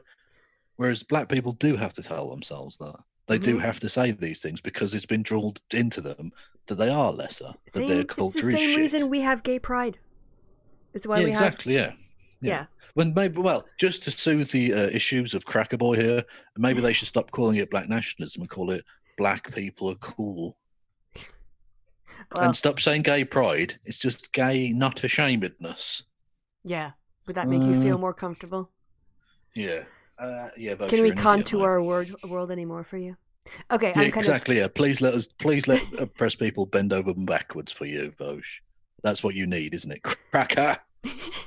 Maybe that person was right. Not because he's a cracker, just because he's an idiot. We'll just call him Ritz from now on. Or Tuck. Yeah. Vaush Tuck. All right. Are we done with Vaush? Vaush Tuck just sounds like a slightly weird sex thing. All right, then. Ritz. You get out of the shower and you do the Vaush Tuck, and then you pretend to be a lady. Oh, right. Okay, right. Like in the RuPaul in the Untucked Yeah, Lounge. exactly. Yeah. Oh, I see. Although I will never get over the idea of pushing your bollocks right back into yourself. Yeah. That can't be nice. I hear like tape is used and things. Oh, it makes me feel sick. Have you seen some of those bikini V's? No, by the way, when I say it makes me feel sick, I don't mean in like a moral sense. I mean like the actual physical sensation. Like how much, how it would be like, walking in stiletto heels for me for like a day and a half, the agony of it. That's the sort of empathy I'm feeling there. But yeah, some of those bikini lines. What? Yeah. Oh. Where does it go? Yeah, again, pubes are okay. Yeah. Trimming is fine, people. That's all you need. Talk about being committed to your craft. Yes. Yeah. All right. So, in terms of people who are not good at their crafts, should we go? Oh, this motherfucker. This is amazing, right? We've talked about this creature before. A guy by the name of Jacob Wohl. Mm-hmm. He's tried to smear everyone. Basically, it's the political rite of passage now for anyone vaguely to the left of a Nazi. If Jacob Wohl and his friend Jack Berkman, not Alex Burke. Alex Burke is a basketball player. Anyway, Jack Berkman. They combined together to lie about everyone. They famously, it's become a meme on this show. They said that yes. They said that Elizabeth Warren, Senator Elizabeth Warren of Massachusetts, was a sex-obsessed, violent freak person who enjoyed the use of lime green dildos administered to a ex-Marine who wasn't really an ex-Marine, who literally laughed when he said lime green dildo. During the press conference, we rewound it amazing. And watched him do it again. Yeah, and they often do their press conferences in Jack Berkman's driveway, literally on his stoop. And one time, amazing. And one time, Milo showed up. That was an amazing one because they were accusing Ted Cruz, yes, Theodore Cruz himself, Senator Texas, of engaging in going to a swinger. He was a swinger, right? And then Milo just turned up, and I just thought, what is going on here? What has he got to do with anything? I don't know. Why is this political corpse risen from the grave here. I don't know what's going on. Anyway, it was like an all-star event for Yeah. Nazi grifting twats. Yes. Yeah, they so much. He's currently awaiting trial for felony. US felony charges for wire fraud that was due to take place in April, but because of corona restrictions, that's been pushed back. Yeah. But the feds are coming for you. Mm-hmm. The feds are Jacob. You are probably going to prison, my friend. Anyway, and so he's repeated a thing he tried to do with Robert Mueller. If you remember Robert Mueller, he did the investigation into Russiagate and all that. Mm-hmm. Trump's crimes. Where they accused Robert Mueller of rape. Yes. Which would be really bad if it were true. Mm-hmm. Only that was the occasion upon which the shell company that had been set up to try and accuse him of this and hide the fact that there wasn't really a woman behind the allegation at all was the telephone number for that was literally registered in the name of Jacob Wohl's mother. Yes. So they called to follow up and got his mum. Yeah, potentially what they thought was a company. Yeah. Yeah, potentially incriminating his mother in a felony. So that's quality good stuff, Jacob. Quality guy. So they've decided to repeat the dosage, but on this occasion, Dr. Fauci, who you may know is the White House's one of the White House's medical experts on the whole coronavirus and all of that. And his star has risen. He's performed reasonably well, albeit with literally token resistance. The occasional word which goes against Trumpism, which is the whole point that Wohl and Berkman exist, is to protect Trump at all costs. So Fauci dared to in any way undermine their great dear leader, and so he's for the smear. And so they've accused him of rape with the young woman you see in the picture, whose name has escaped me temporarily, Diana Andrade, who was, I believe, at one point dating Jacob Wohl, possibly. Or so there were intimations, possibly, of that, or it could have just been a friendship. Who knows? Anyway, it explains in the article, which we can read some of if you want to. But they paid her, quote, 5 figures in cash to her Los Angeles home. Yeah, 5 figures. So we're talking. They showed up 10,000 with a briefcase full of money. With well, I don't know if it's necessarily a briefcase. I imagine a plastic bag. Okay, is what I'm thinking. Duffel bag, they don't seem maybe? like possibly. I don't know. It's being very American. They turned up with, and the exact quote, because she recanted in the end, right? They paid her 5 figures in cash to her home in Los Angeles to lie and say that Dr. Fauci had raped her, which she then did. She then got guilt, wanted to wire the money back to them and recant the story, to which they didn't agree. She had recorded that phone conversation. Good for her. Well, it is, but I mean, she was an made idiot. The mistake initially. Yeah, but I'm giving her the credit for absolutely. Yeah. That was wrong, but she's trying to make amends, so she gets credit for trying. And this is amazing. Some of the things they say in this phone call are, I mean, just breathtaking. Not only is it exposed that they know what they're doing is obviously fraud and all the rest of it, and criminal conspiracy, but some of the things they say about the American people and the COVID thing is fucking remarkable. So if we scroll down a second, there's like a transcripty bit somewhere. Okay. Is it sort of see that's set off? Here we go. Right, yeah. During the 9-minute 35-second call, Wohl and Berkman did not cover themselves in glory. That is putting it mildly. They hector Andrade when they say she's feeling paranoid and wants reassurance that everything's okay. So, do you want to read? Do you want to take it stanza by stanza? Yeah. You start with Wohl. Yep. Okay. What could be wrong, Diana? Wohl asks. You did a good job. You got paid. What's the problem? What seems to be the issue? You're freaking out. You're texting me at night. What's the issue? What's the problem? What's your problem? Tell me what the problem is. Oh, sorry, this is Berkman echoing it. What's your problem? She says she's uncomfortable with the money they gave her, some guy showing up claiming to be a lawyer with his face hidden by a cap. Is he even a real lawyer, she asks. I looked him up. Quote, the Wohl says, yeah, he's a real lawyer. He's a good lawyer. Then goes on to brag about the lawyer's White House connections. Great. Yeah, amazing. I'll just read from here, fuck it. Okay. It's probable that a White House connected lawyer might have been hand delivered 5 figures in cash to Andrade in Los Angeles. It's also possible Wohl made up the whole thing. But she says she did get the money, and Wohl and Berkman are clearly eager to imply that they are intimate with Team Trump. The cloak and daggers might have been discomforting, but ultimately were a distraction from what Andrade wanted on tape. She proposes she give back the cash and instead receive a wire transfer, thus creating a trace. A proposition Berkman shoots down. Quote, cash is best, he tells her. We don't want any record of this nonsense. Well, at least he's honest. Jesus. Well, he's honest in private. Yeah, yes. yeah. She wants the men to admit they are trying to down a person who is no part. In no part deserves it, which is obviously true because Yeah, they exactly. just admitted it's nonsense. He's doing his job. Let me tell you something, Diana, says Berkman. This guy shut the country down. He put 40 million people out of work. In a situation like that, you have to make up whatever you have to make up to stop that train. And that's the way life works, okay? God. That's the way it goes. This guy's a sociopath. Yeah, I mean, this is fucking evil. Andrade counters that he and Wohl are not taking COVID-19 seriously. Quote, it's not just any virus. I mean, it's a huge deal. I think you guys think it's something made up, and it's not. And then Berkman goes Alex Jones, basically. Sorry, I'm going to scroll up just so you know. So yeah.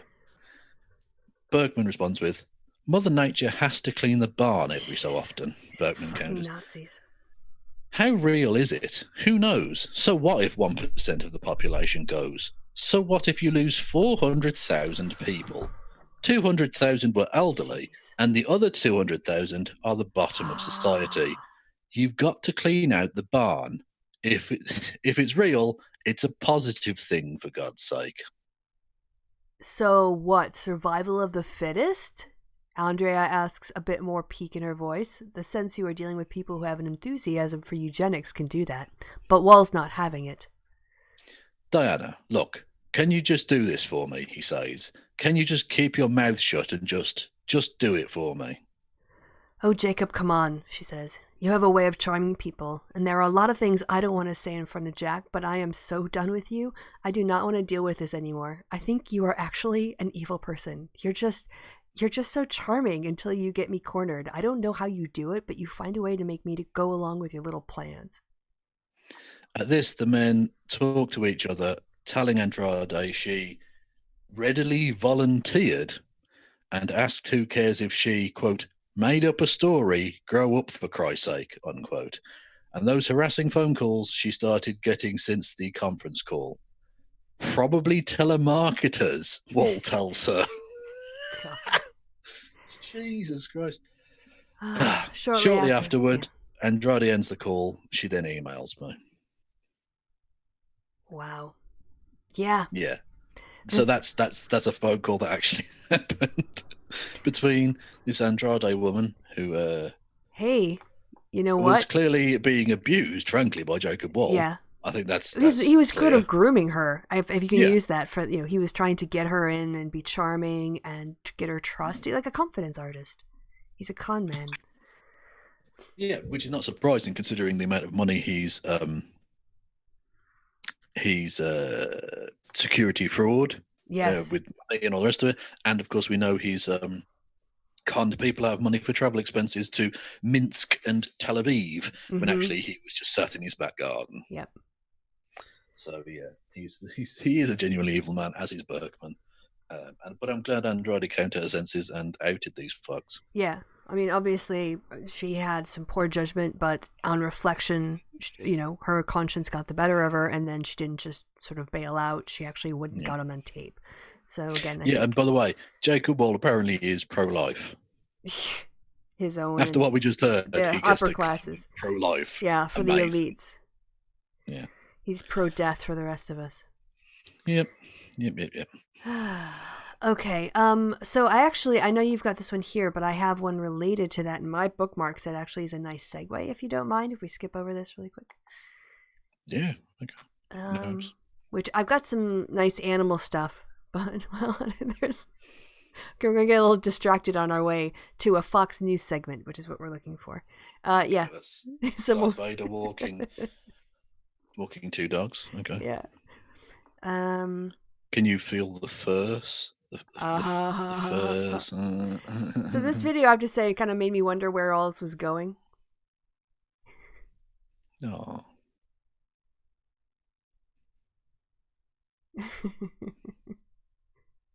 But actually, it's okay. It stops there. They don't go to humping. So Okay. They just are friends. Well, that's why he cut off there, because they started fucking. After that, yes. Yeah. This is brilliant.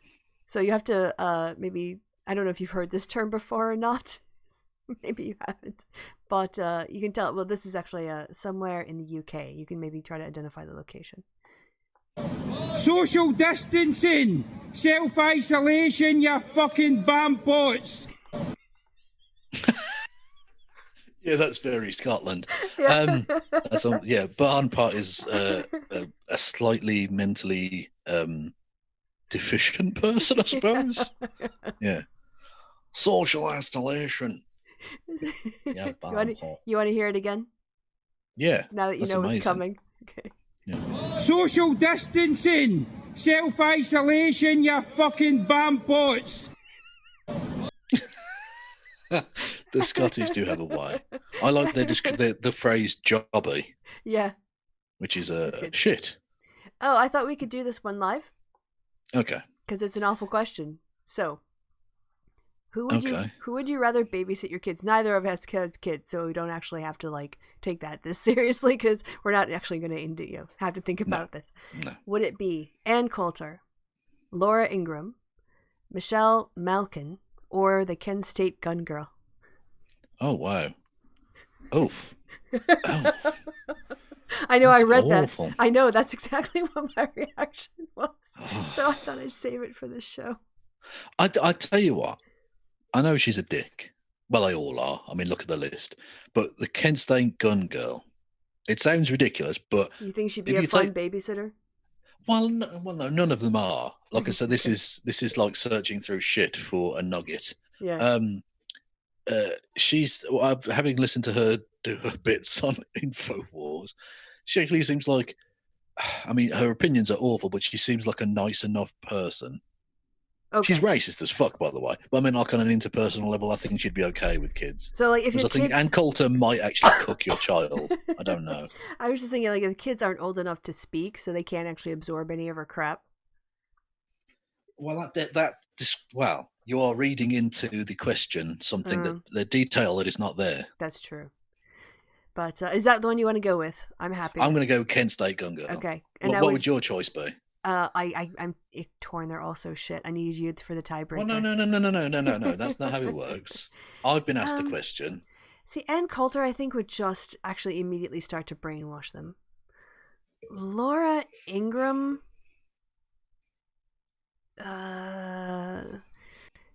she's got some terrible takes, but maybe Michelle Malkin, I don't really know that well. And Kent State gun girl, I'm just worried she'd start teaching them how to shoot things. So I guess I'd go Laura Ingraham. Yeah, Laura Ingraham might be that was the one I was humming and ahhing about, because I was thinking to myself, well, she seems like a harsh person, but that's not necessarily a bad thing in a babysitter, depending on how old the kid is. But also, it might just be like an unset persona. Like she might actually be a reasonably normal person outside of work. I mean, the whole point of this is there's no right answer. These are all terrible. Yeah, absolutely. This is what type of shit do you want for dinner? Yeah, this is a kind of I only chose it because it's going to make everyone agonize. It's a distraction from the world, But exactly. Also, it is, because I wanted to do the reveal because, of course, once you vote, you see it, and I wanted to do the reveal on the show just to see. Go on then. Okay, so we'll just go with Kent State gun girl because it doesn't really matter name, but yeah, she actually was the most popular. Yeah. With Ann Coulter coming in next. Okay, that's me doing bars. No, with Laura Ingraham coming in next. Oh, was that 18%? 28. Oh, okay. We really need to get to this Fox clip. But yeah, this dog, as someone said, pulled up on the wrong gang.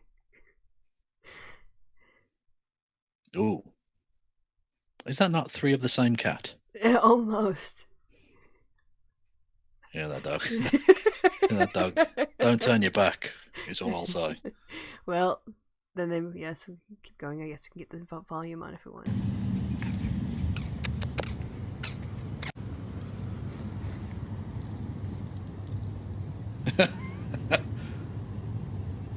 Yeah, come on, you motherfucker. Oh! No one got touched. I did look, but the dog went, yikes! And the cat went, hiss! And they both land near each other, but no physical contact. Come the fuck at me, motherfucker. Look at that face. I will knock you the fuck out. Just show me. Oh, you want some? You want some, your bitch? hind. Yeah, I think there's a swing and a miss.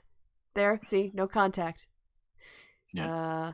And then... Well, there might be a slight bit of contact on the side, but no. Okay. And then it's just not enough springing. to really do a lot. No. Yeah, cats do be springing. Yes, they do. Yeah, so there you go. Great acrobatics. The cat wasn't fucking around. Nope.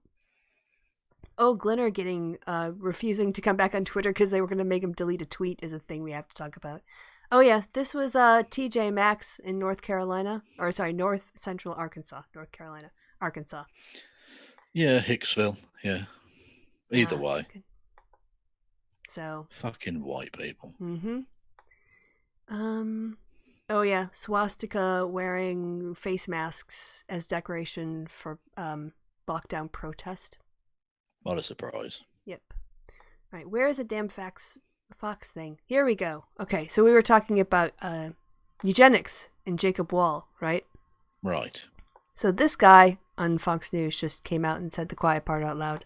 So I don't love the warrior talk, but I do think you're going to need that kind of ethos and that spirit to put freedom before fear. Listen, there's a lot of anxiety. There's a lot of misinformation. The experts have been telling us hundreds of thousands of people are going to die. Now that we're learning more, herd immunity is our friend. Healthy people getting out there, they're going to have some courage. And we've seen courage. We're going to talk about it later in Texas, where people are defying ridiculous orders. That takes courage. That's not easy. And so I think that spirit, the American spirit, frankly, is in full supply and ready to go. If some of our experts and some of our leaders will just get out of their way, they're drunk on power. It's time to open up. That's my sense.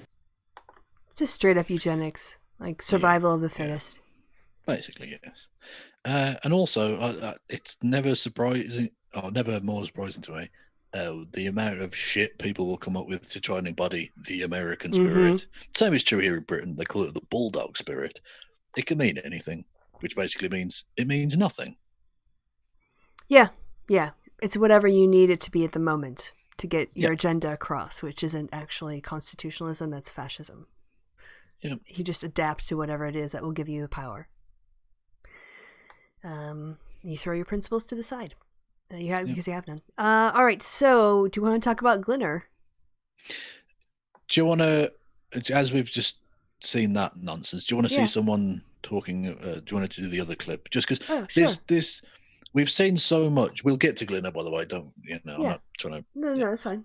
This is the president of Germany, which is not the same as the chancellor. It's like a position that's technically above, but not really, if that makes sense. And we've seen so much from Trump and Johnson and all these fucking assholes. A, pandering to fascism, but B, not being able to say anything worth anything, and to not have any gravitas or statesmanship or anything of the sort. And I just saw this little clip, and it was on the Liberation Day. And people forget that, of course, that even in Germany, it's seen, and I think quite rightly, as a liberation. Mm-hmm.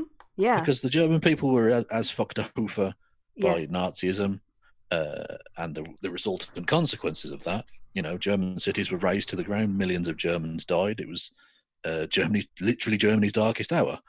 So in many respects, it was a liberation itself. And the German president just nailed it. Now, for any Germans watching, I don't know this man's politics. He might also be a twat. I don't know. But this was a beautiful thing. Okay, here we go. I get to practice my German tonight. Excellent. Ja. Damals wurden wir befreit. Heute müssen wir uns selbst befreien.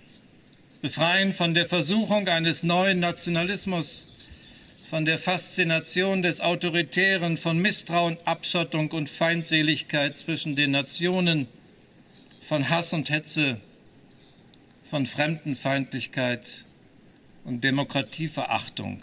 Denn sie sind doch nichts anderes als die alten bösen Geister in neuem Gewand.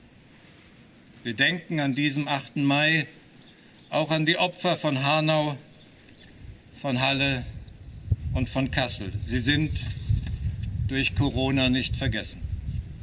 Nie wieder, das haben wir uns nach dem Krieg geschworen. Doch dieses Nie wieder, es bedeutet für uns Deutsche vor allem nie wieder allein. Und dieser Satz gilt nirgendwo so sehr wie in Europa. Wir müssen Europa zusammenhalten. Wir müssen als Europäer denken, fühlen und handeln. Wenn wir Europa auch in und nach dieser Pandemie nicht zusammenhalten, dann erweisen wir uns des 8. Mai nicht als würdig. Wenn Europa scheitert, scheitert auch das Nie wieder. Die Weltgemeinschaft hat aus dem Nie wieder gelernt. Sie hat nach 1945 die Lehren aus der Katastrophe in ein gemeinsames Fundament gegossen, in Menschenrechte und Völkerrecht, in Regeln für Frieden und Zusammenarbeit. Unser Land, von dem so viel Unheil ausgegangen ist, ist über die Jahre vom Gefährder dieser internationalen Ordnung zu ihrem Förderer geworden. Wir dürfen nicht zulassen, dass diese Friedensordnung heute vor unseren Augen zerrinnt. Wir dürfen uns nicht abfinden mit der Entfremdung von denen, die sie errichtet haben. Wir wollen mehr und nicht weniger Zusammenarbeit auf der Welt, auch im Kampf gegen die Pandemie. Wow, Germany really is the leader of the free world. Yeah, that was a really worthy thing. And it's rare to see a sense of humility in a national leader of sorts. When he says literally from the country from which evil emanated. You know, accepting that you've done some fucked up shit in the past, but you're better now and you can be a leader. That's a wonderful thing.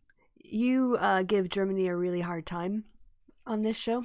I do, and it is a joke. It's tongue in cheek. Yes, but that attitude is, I find that all over with Germans, in terms of that sense of like the connection between the past and the present and the preservation. Because they lived, again, they have they have grandparents who lived through that, and yeah, it's a complicated issue, but those words would be very recognizable, I think, to most Germans, and that sentiment as well. Now there are obviously people who are right wing and oppose it, but there's a lot of people who really believe that. And of course, the fact that up until even within my lifetime, Germany was not a unified nation. Mm-hmm. That must still resonate, that idea of cooperation and all of those and human rights and all the rest of it must resonate. And I just thought that was a beautiful statement. No, it was. Something worthwhile. We've seen so much bombast, so much nationalist shit, so much pandering to evil. That was just a lovely thing on a day that deserves something nice, because we're commemorating humanity's at least temporary reprieve of salvation, which we might not know yet in the grand scheme of history whether it will avoid the ramifications of everything to do with modern nationalism, but that was at least a temporary reprieve from destruction. Mm-hmm. No, it brought me to tears. Oh.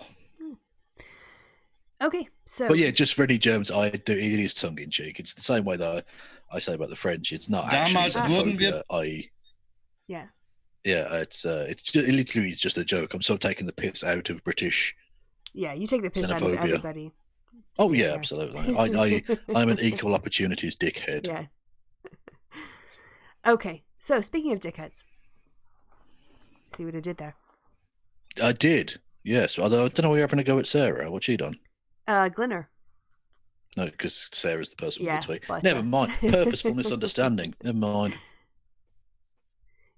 Yeah, do you know much more about it than I do, which is his stubbornness kept him off Twitter, or is keeping him off Twitter? I don't particularly, although I do have some bookmarks myself if you want to get to them, and there's one thing about him there Okay. If you want to. That's literally all I know. Okay. Here is one story. Well, have you got anything more that you want to show first? Yes, I think there are two things. Well, I don't know if you want to see one of them, but this we should definitely, because I thought you might have missed this in the feed. Oh no! This. Oh, okay. Yeah, you've preempted me, but we can talk about it. Yeah. Okay. Yeah. So obvious scam artist drops the grift when it's not financially viable. Mm-hmm. Even though he never had a case. Yeah. Yeah. So James Damore, please go back to the rock from under which you crawled. Right. So the last thing is I actually put on Twitter, did you see the proof that I've been rehearsing the Godzilla speed bars? What the fuck are you talking about? Okay, the fact that Godzilla speed bars, is that a place where they do speed dating for Godzilla creatures? Yeah. Oversized reptiles, no. So what do you enjoy doing? Okay. Well, just like you, I enjoy destroying downtown Tokyo. Oh, really? We have something in common. Oh, cool. No, so Eminem has a song out called Godzilla. Okay, right. And in it, he's got an end bit where he does this just amazing, phenomenal speed rap, but I don't want you to see me do it if you haven't seen him do it, so I maybe will hold off on that. Because his bit is phenomenal, and I've been practicing it. And I managed to get to 80% speed, and I did it after several takes without a hitch. Like, I took one breath, because I think Eminem breathes through his eyelids. But other than taking one breath, I actually hit every word. But yeah, he's only actually at 80%. part fish. He's got gills. Yeah. Yes, I think so. Have you seen the movie Bull Durham? Yes. Okay, when Susan Sarandon's character talks about the pitcher who breathes through his eyelids. Right. Okay. But that was actually my inspiration for that. But I will let you see, I won't play it, but I'll let you see how fast my mouth is going. Well, that's what she said. So, yeah. It's a really fast set of bars. I'll play it for you after the show. It looks quite fast. I'm going to need... save it for the next thing. I'll watch it and then you can show me in the next episode. Okay, that sounds fair. I'll watch Eminem's well, we'll do it after Godzilla. the show when we go off air. Okay. Okay. But because I was tearing up now, like I need to get a drink of water. So while you set up, I'm gonna stop sharing, and I'll put. Hold on, let me do the. It's got that stupid thing where it manages participants unless you double click. So let me just get your cock and balls in my mouse. You have disabled participant screen sharing, Kristi. Yeah, because you're gonna screen share, right? Yeah, and I press screen share and it comes up saying host disabled participant screen sharing. I don't know how I could even do that. Well, I don't know either. Let me see. Chat, ask to start video, make host, allow, record, rename, put in waiting room. I don't see that I have any ability to deny you the ability to screen share. Well, that's all that's coming up when I press screen share. I can ask you to start a video. Should I click that? If you want to. Okay, now start my video. I'll press start and it'll just be my little weird head. Now, screen share. Oh, it's just doing your camera? Host? No, it just says host disabled participant screen sharing. I don't know what that means. I don't know what it means either. Let's see, basic, advanced. I don't see anything in here that would change that. So I don't know what to do, mate. I guess you can turn your camera off. I can mute you. Oh, that's wow! That is a 1-star review. I don't know. You can turn that fucking ugly shit off. Let's see. No, I did. Oh, well, you can leave it on. I'm sure the people love to see your golden locks. Let's see. Hold on. Mute participant. Allow participant to unmute. Lock meeting. Enable waiting room. I don't see. I don't know. I don't know what's changed since last time. Maybe they're restricting more and more features. I don't know. Your client connection is encrypted. Let's see. I don't. Anyone in the chat have any advice on how to Zoom? Let's see. Can you try doing it now? Tell me what happens. No, it's just saying the same thing. I don't know what to say, Kevin. There's no setting that I can see that would make it do that. Just press random things. Let's see. One participant can share at a time. Multiple participants can share at a time. Now try. There we go. All right. Okay, wait, don't do it yet. Okay, hold on. Oh, for fuck's sake. No, it's fine. I grabbed your cock and balls in time. Thank you. All right, I'm glad you did. Now I need to go get water, so you talk to the people. You do that. All right. Okay. All right. So that was Kristi tearing up over stuff and things. So, hang on a minute. I think I've got the Ted Cruz thing that I did twice, so I might get rid of. Did I? Or maybe not. Maybe I didn't. Oh, I don't fucking know. Anyway, so that's where do we start? Oh yeah, Alexandria Ocasio-Cortez got into a thing with an MRA dipshit, so that's good stuff. We did EML's Chung, didn't we? So so we start off with the intellectual dark web. Okay. Yeah, that's quite sweet that Kristi teared up over the German guy saying cool stuff. That was quite nice. I can't read the chat now because I'm screen sharing, and Kristi obviously therefore isn't screen sharing. I mean, I could get the chat up on YouTube, but do I care what you people have to say? The answer literally is yes, but for the point of the joke, no. Anyway, hashtag Boris has failed is trending. I see that. That's, I mean, that is literally true. That hashtag is politically actually correct. What's true? That's good. I was just pointing out that hashtag Boris has failed is trending here in Britain. And I was just saying that's literally true. Oh, it's like it's rare that hashtag 2 + 2 = 4. Yeah, exactly. It's rare that it's just absolutely correct. The hashtag is literally just a statement of fact. Fair enough. Yeah. Anyway, so we're prepared to do my thingamajigs now. This is amazing. You know how the intellectual dark web like to go on about free speech and not censoring people and not tone policing and all the rest of it? Mm-hmm. This was quite fun. Dave Rubin, idiot, paid shill, fool of a man. Professional idiot. Says, so he's obviously on the side of the people. Open it up. We want to all die of the disease. He says, I want to fight this right, so please bear with me. Jesus fucking Christ. To which this idiot says, love you, Dave, but please don't use God as a curse word. He loves you. No need to blaspheme his precious, not blaspheme. No, to blaspheme his precious name. Heart. Now, Dave, rather than going, that's politically correct nonsense, don't be what you're talking about. This is outrageous. You're silencing me. I've been cancelled. Says, didn't mean any disrespect. Def should have worded differently. Thanks for sharing your thoughts. What a creep. What a hypocrite. What a piece of garbage. Anyway, yeah. So that's the free speechiness.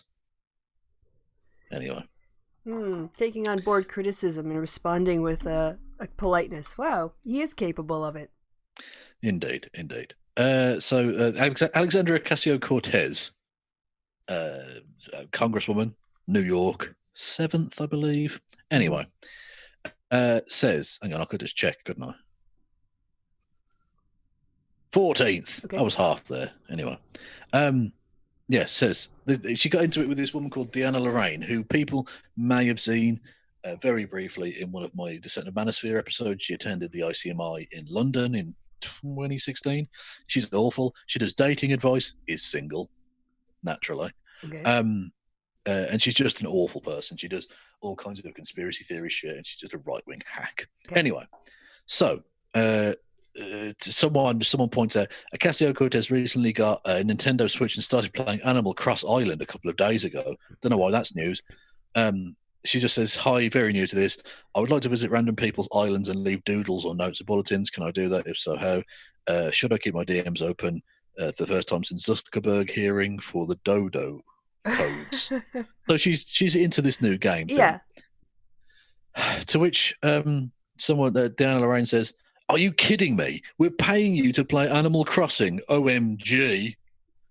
because apparently Congress haven't- people don't have any downtime ever. None. No? Ever. They sleep and which, work and that's it. AOC drops the mic on this Trump supporting twat by just saying, "Curious for your thoughts on Trump's golf bills." She didn't respond. Yeah, I didn't think so. This was just quite funny because obviously this is meant to be read like across, but because it's on different windows, it just reads land of the not land of the home of the not homo, free stay at home, brave the afraid. Nice. Moving on. This was a picture of this was a still from Senator Cruz, Ted Cruz again. And I just put sneeze or cum face. Both. Why not both? These are the questions that people are asking Senator Cruz. No, that's a question you're asking. You wanted it. Exactly. Well, I am a person. Well, he doesn't have enough I'm of not a citizen of America, but I am a person. He doesn't have enough of a waddle yet. He's not quite up to Pierce standards. He needs to put on a few more pounds and age another 10 years. That's true. But what was he doing in this moment that caused that still? Fucking hell. His eyes are closed. What? It's on fucking live national TV.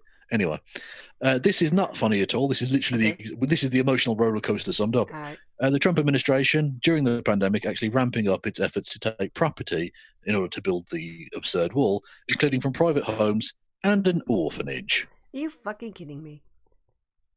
Are you No, fucking kidding nothing's me? here. Just the federal government suing an orphanage for the right to survey its property in preparation to build Trump a border wall during a global pandemic. Oh my God. They'll win eventually because eminent domain. Not a lot you can really do when the government wants your money, wants your land. Yeah. Even though apparently private property is really important, but not when they want to build racist shit. No.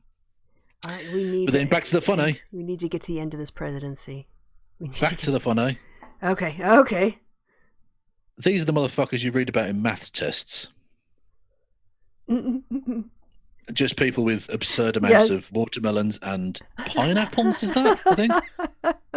Who needs that many pineapples? Ever? I mean, if they're if they're like a restaurant that needs supplies, Maybe, but no, otherwise you don't need to hoard that shit. Yeah, but why are they going to fucking Walmart for their restaurant pineapples? Surely there are actual, Oh, well, you know how the Aldis have the combo of a grocery store? Oh, I suppose. They have those too. Yeah. Like super Walmarts, I think they're called. Well, the math test always annoyed me when it was like, this person has 12 apples and 15 apples. Why have they got so many fucking apples? Who needs... I've never, ever needed more than maybe 3 apples for anything. What are they doing? Cooking the world's biggest fucking apple pie? Jesus. Anyway, that's the James Damore hack. Yep. This just blew my mind, this question that got actually printed. Should Harry Potter be included in the canon of Holocaust literature? What? No. Just no. It'd be a children's first introduction to the concept of evil? No. But that's not... Holocaust and evil aren't synonymous. I mean, the Holocaust was clearly evil. But you don't get there via Harry Potter. Yeah. I mean, and but there are other things that are evil that aren't Holocaust. So just being generally evil. I could see a good case for the X-Men, right? Because of its historical linkages with the characters and the modern themes. Yeah, exactly. Because that literally is sort of based on the idea of genocide, based at least in part about the Holocaust. So that would make some sense. Although again, I think it's a stretch. But yeah. Well, I think when they're talking about Holocaust literature, it sounds like they're thinking broadly of Holocaust as a concept and not just the Holocaust. Well, in that case, don't fucking capitalize, because when you capitalize, it becomes the Holocaust. Yeah. Anyway, or put a quote or apostrophes around the concept of it. But I mean, maybe I'm just being very generous here in my reading of the subtext. This Glenna comes up again. Being supported by David Icke, crazy conspiracy theorist who literally believes that the joke we do about the lizards in human suits. Yeah, that comes from this motherfucker's actual stated belief that is true. That all the world leaders are lizards in human suits, supporting Gremlin and on trans rights. Yeah, just kind of makes you wonder who your allies are. Just like maybe be reflective. Yeah. When you're writing in the Daily Mail and being supported by David Icke, stop. Yeah. question Just your life stop. choices. How did you Yeah. get here? How did I get here? Just a bunch of hamster pancakes. Pancakes! Look at this guy in the corner.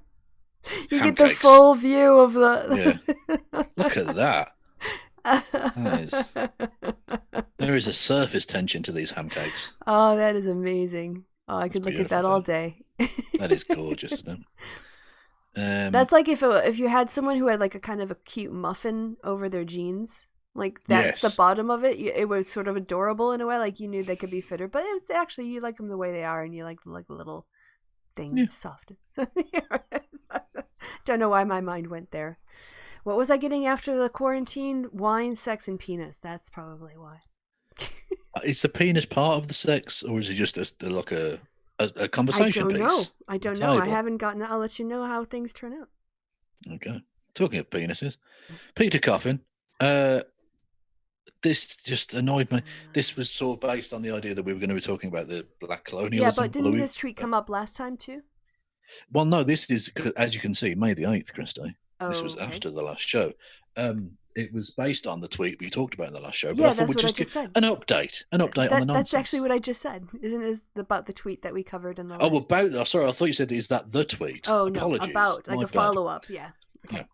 Yeah. Okay, so yes, the answer was basically yes. Okay. Anyway, Peter, huffing his own farts and defending the indefensible. I've had people tell me to walk back what I said about decolonisation, and I'm not. I'm sorry, but you watch. It's going to be recuperated. Note, he said it had been recuperated. Yeah. So it's gone from it has been to it will definitely be, guys. I can see the future. I am a seer of things. Anyway, it's going to be recuperated, and you're going to be fighting the most surface level version of that fight a month from now. Okay. We'll check back on June 8th. We'll, we probably won't. Yeah, no, we won't. Because he'll have forgotten and moved on to talking about something else awful. This was quite funny. This was blatantly stolen from a Facebook thing I saw, but I couldn't. How do you share a Facebook thing on Twitter? I don't know. Anyway, so what's the best for the group of best name for the groups of armed anti-stay-at-home protesters? Okay. You got a list here. Vanilla ISIS. Nice. Yeah. This one is amazing. Flu Klux Klan. We've actually had that on the show before. Have we? I Yeah. don't know. I forget things. It was way back a couple weeks ago. Okay. Lack Panthers. Yeah. This one's slightly strange. But I'm trying not to read ahead. Hamas. Hamas. Ass and ham, or I think so. I think Okay. that's where they're going with it. I don't know. Okay. Meal Team 6, like I said, Yeah. amazing. Gravy Seals. kind of like similar to the Meal Team 6, yeah. Irrational Guard. Okay, yep. Yol Qaeda. This one I think is my personal favourite. The Branch Covidians. Aha, I see what they did there. Is very good. This one's just weird. Yokel Harem. I don't get that one. Like Procol Harum. But yokel. I don't know what Procol Harum is. Is that a British thing? Oh no. Terrible. Apologies. Well, Procol Harum were did they do Whiter Shade of Pale? The band? No? Anyway. What? And then this one's quite nice. The Confederacy. Oh, because of coughing. Yeah. The Confederacy. It's quite nice. I think I don't know. I like the Black Panthers personally. Black Panthers is quite good. Yeah. I think I like Branch Covidians because it works really nicely and shows the kind of Yes. What's the phrase I'm looking for? Oh God, my mind's gone blank. Anyway, Cult mentality. Cult mentality is Yeah, precisely. I heard the what you phrase I were was looking thinking. I saw that it was on the tip of your tongue. Thank you. That's what she said. Anyway, oh yeah, this just annoyed me. White House economic advisor says it's scary to go to work after staffers test You positive fucking for think? coronavirus. Yeah, you Be a meat dickhead. packer. You're the motherfuckers trying to send people out there, and you're like, Yeah. oh, we're scared. Tough shit. Yeah, Tough now shit, it's in your motherfuckers. backyard.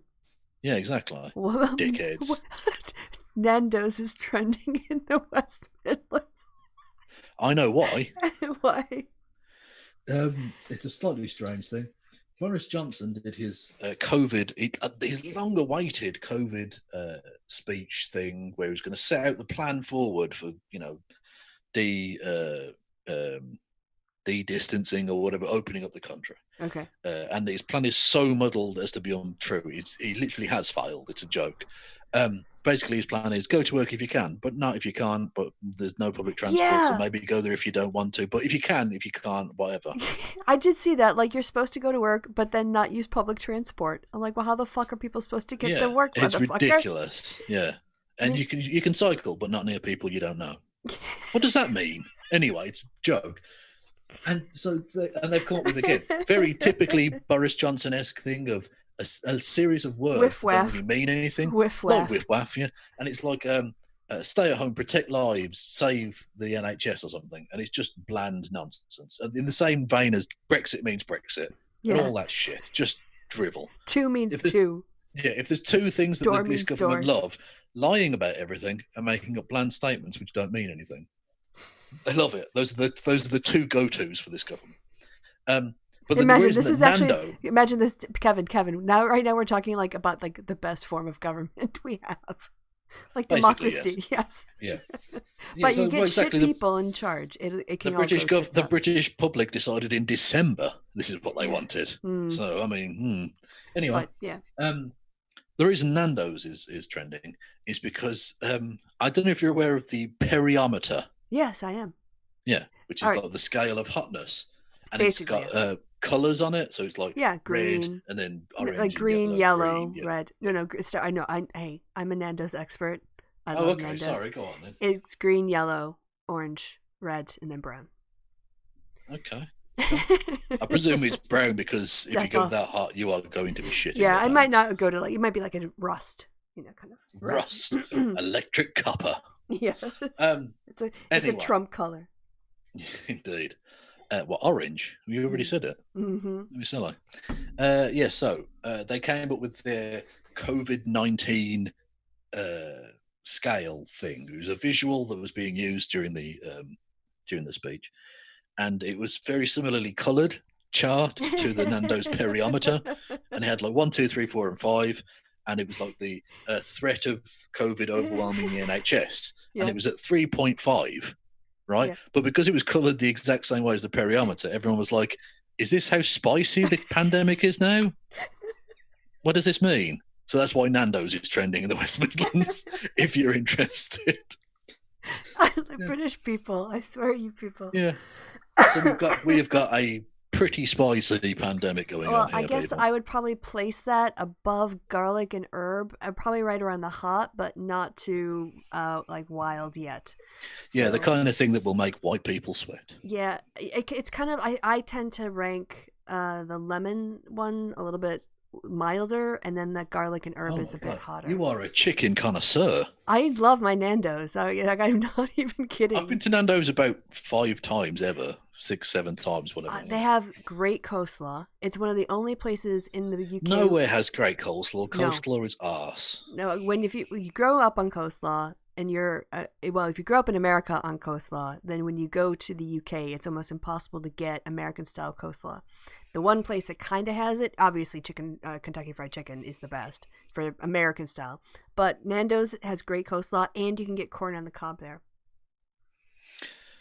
So she's easily pleased. I am. I'm a woman of simple pleasures. You are. Wine, sex, and cock. Basically. And Nando's. And Nando's, yeah. I mean, I've got to eat at some point. You can't just live on wine and penis. You can try. Well, let's see how it happens after I get out of the lockdown. What a way to go. Huh? Anyway, so that's why Nando's is, because we've got a government whose graphics department are a bit shit. Yeah. Well, not shit so much, because it was a perfectly fine graphic. I don't know if it's true. I have no idea if it is as dangerous, but it worked fine. It's just because the colour scheme was very similar. Yeah. So people were like, Is the coronavirus quite spicy? What's going on here? Is it hot, or is it very hot, or is it garlic and... Exactly. Like, am I going to have to keep the fucking toilet paper in the fridge? Like what we're talking here.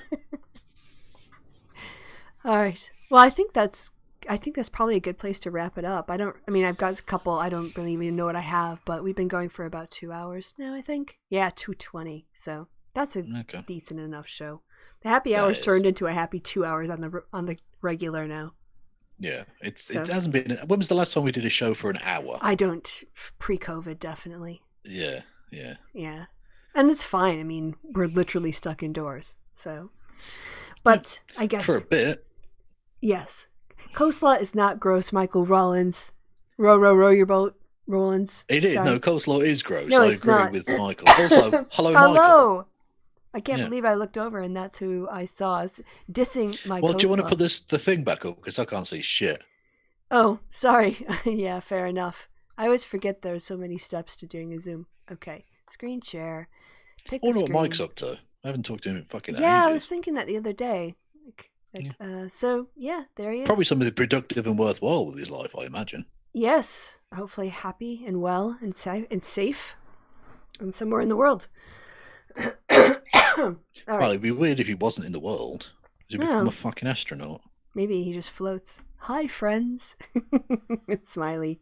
Smile back. Oh, we're glad you stopped by. Come more often. That's what she said. Yeah, I know. Hey! At the same time. Yeah, exactly. That's a rarity. Yeah, we managed to do it at the same time. Yeah, timed it well. All right, well, on that bombshell, I think we're going to have to end the show. Anything you want to plug? Or anything on your channel that you want to plug? I want to plug the concept of barn pots. There you go. Which that's a cut from about half an hour ago. Yeah. So. Actually, we can maybe do that as our outro. After you say goodbye, we'll play this one more time. If you want to. Right. Okay. But you're working on your next video, but it's going to take a while, right? Me, yes. I'm hoping to get it out before COVID ends. That sounds horrible, but hopefully you know what I mean there. I presume it isn't going to end next week. Right. But because it's about a meme to do with COVID and Shakespeare. Okay. And I'm debunking it. All right. Well, we'll wait for that with a teaser like that.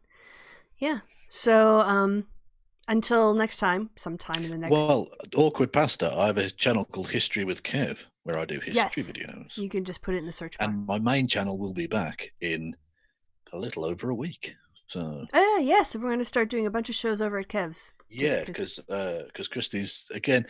My regular bannings mean we often have months-long stretches on this channel, which means when I'm eventually able to stream on my channel again, we have to basically do all the shows there until it gets taken down again, which is inevitable because I think YouTube basically decided they don't want me around.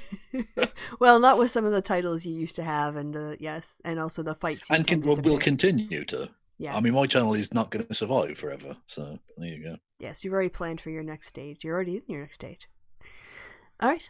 Well, then, goodbye from me and goodbye from Kevin. I'm just going to do it straight up because we're going to Hummels. Don't forget to plug our sponsor, Hummels. So say goodbye from Hummels, Kevin. Goodbye from Hummels, Kevin. Social distancing, self-isolation, you fucking bampots.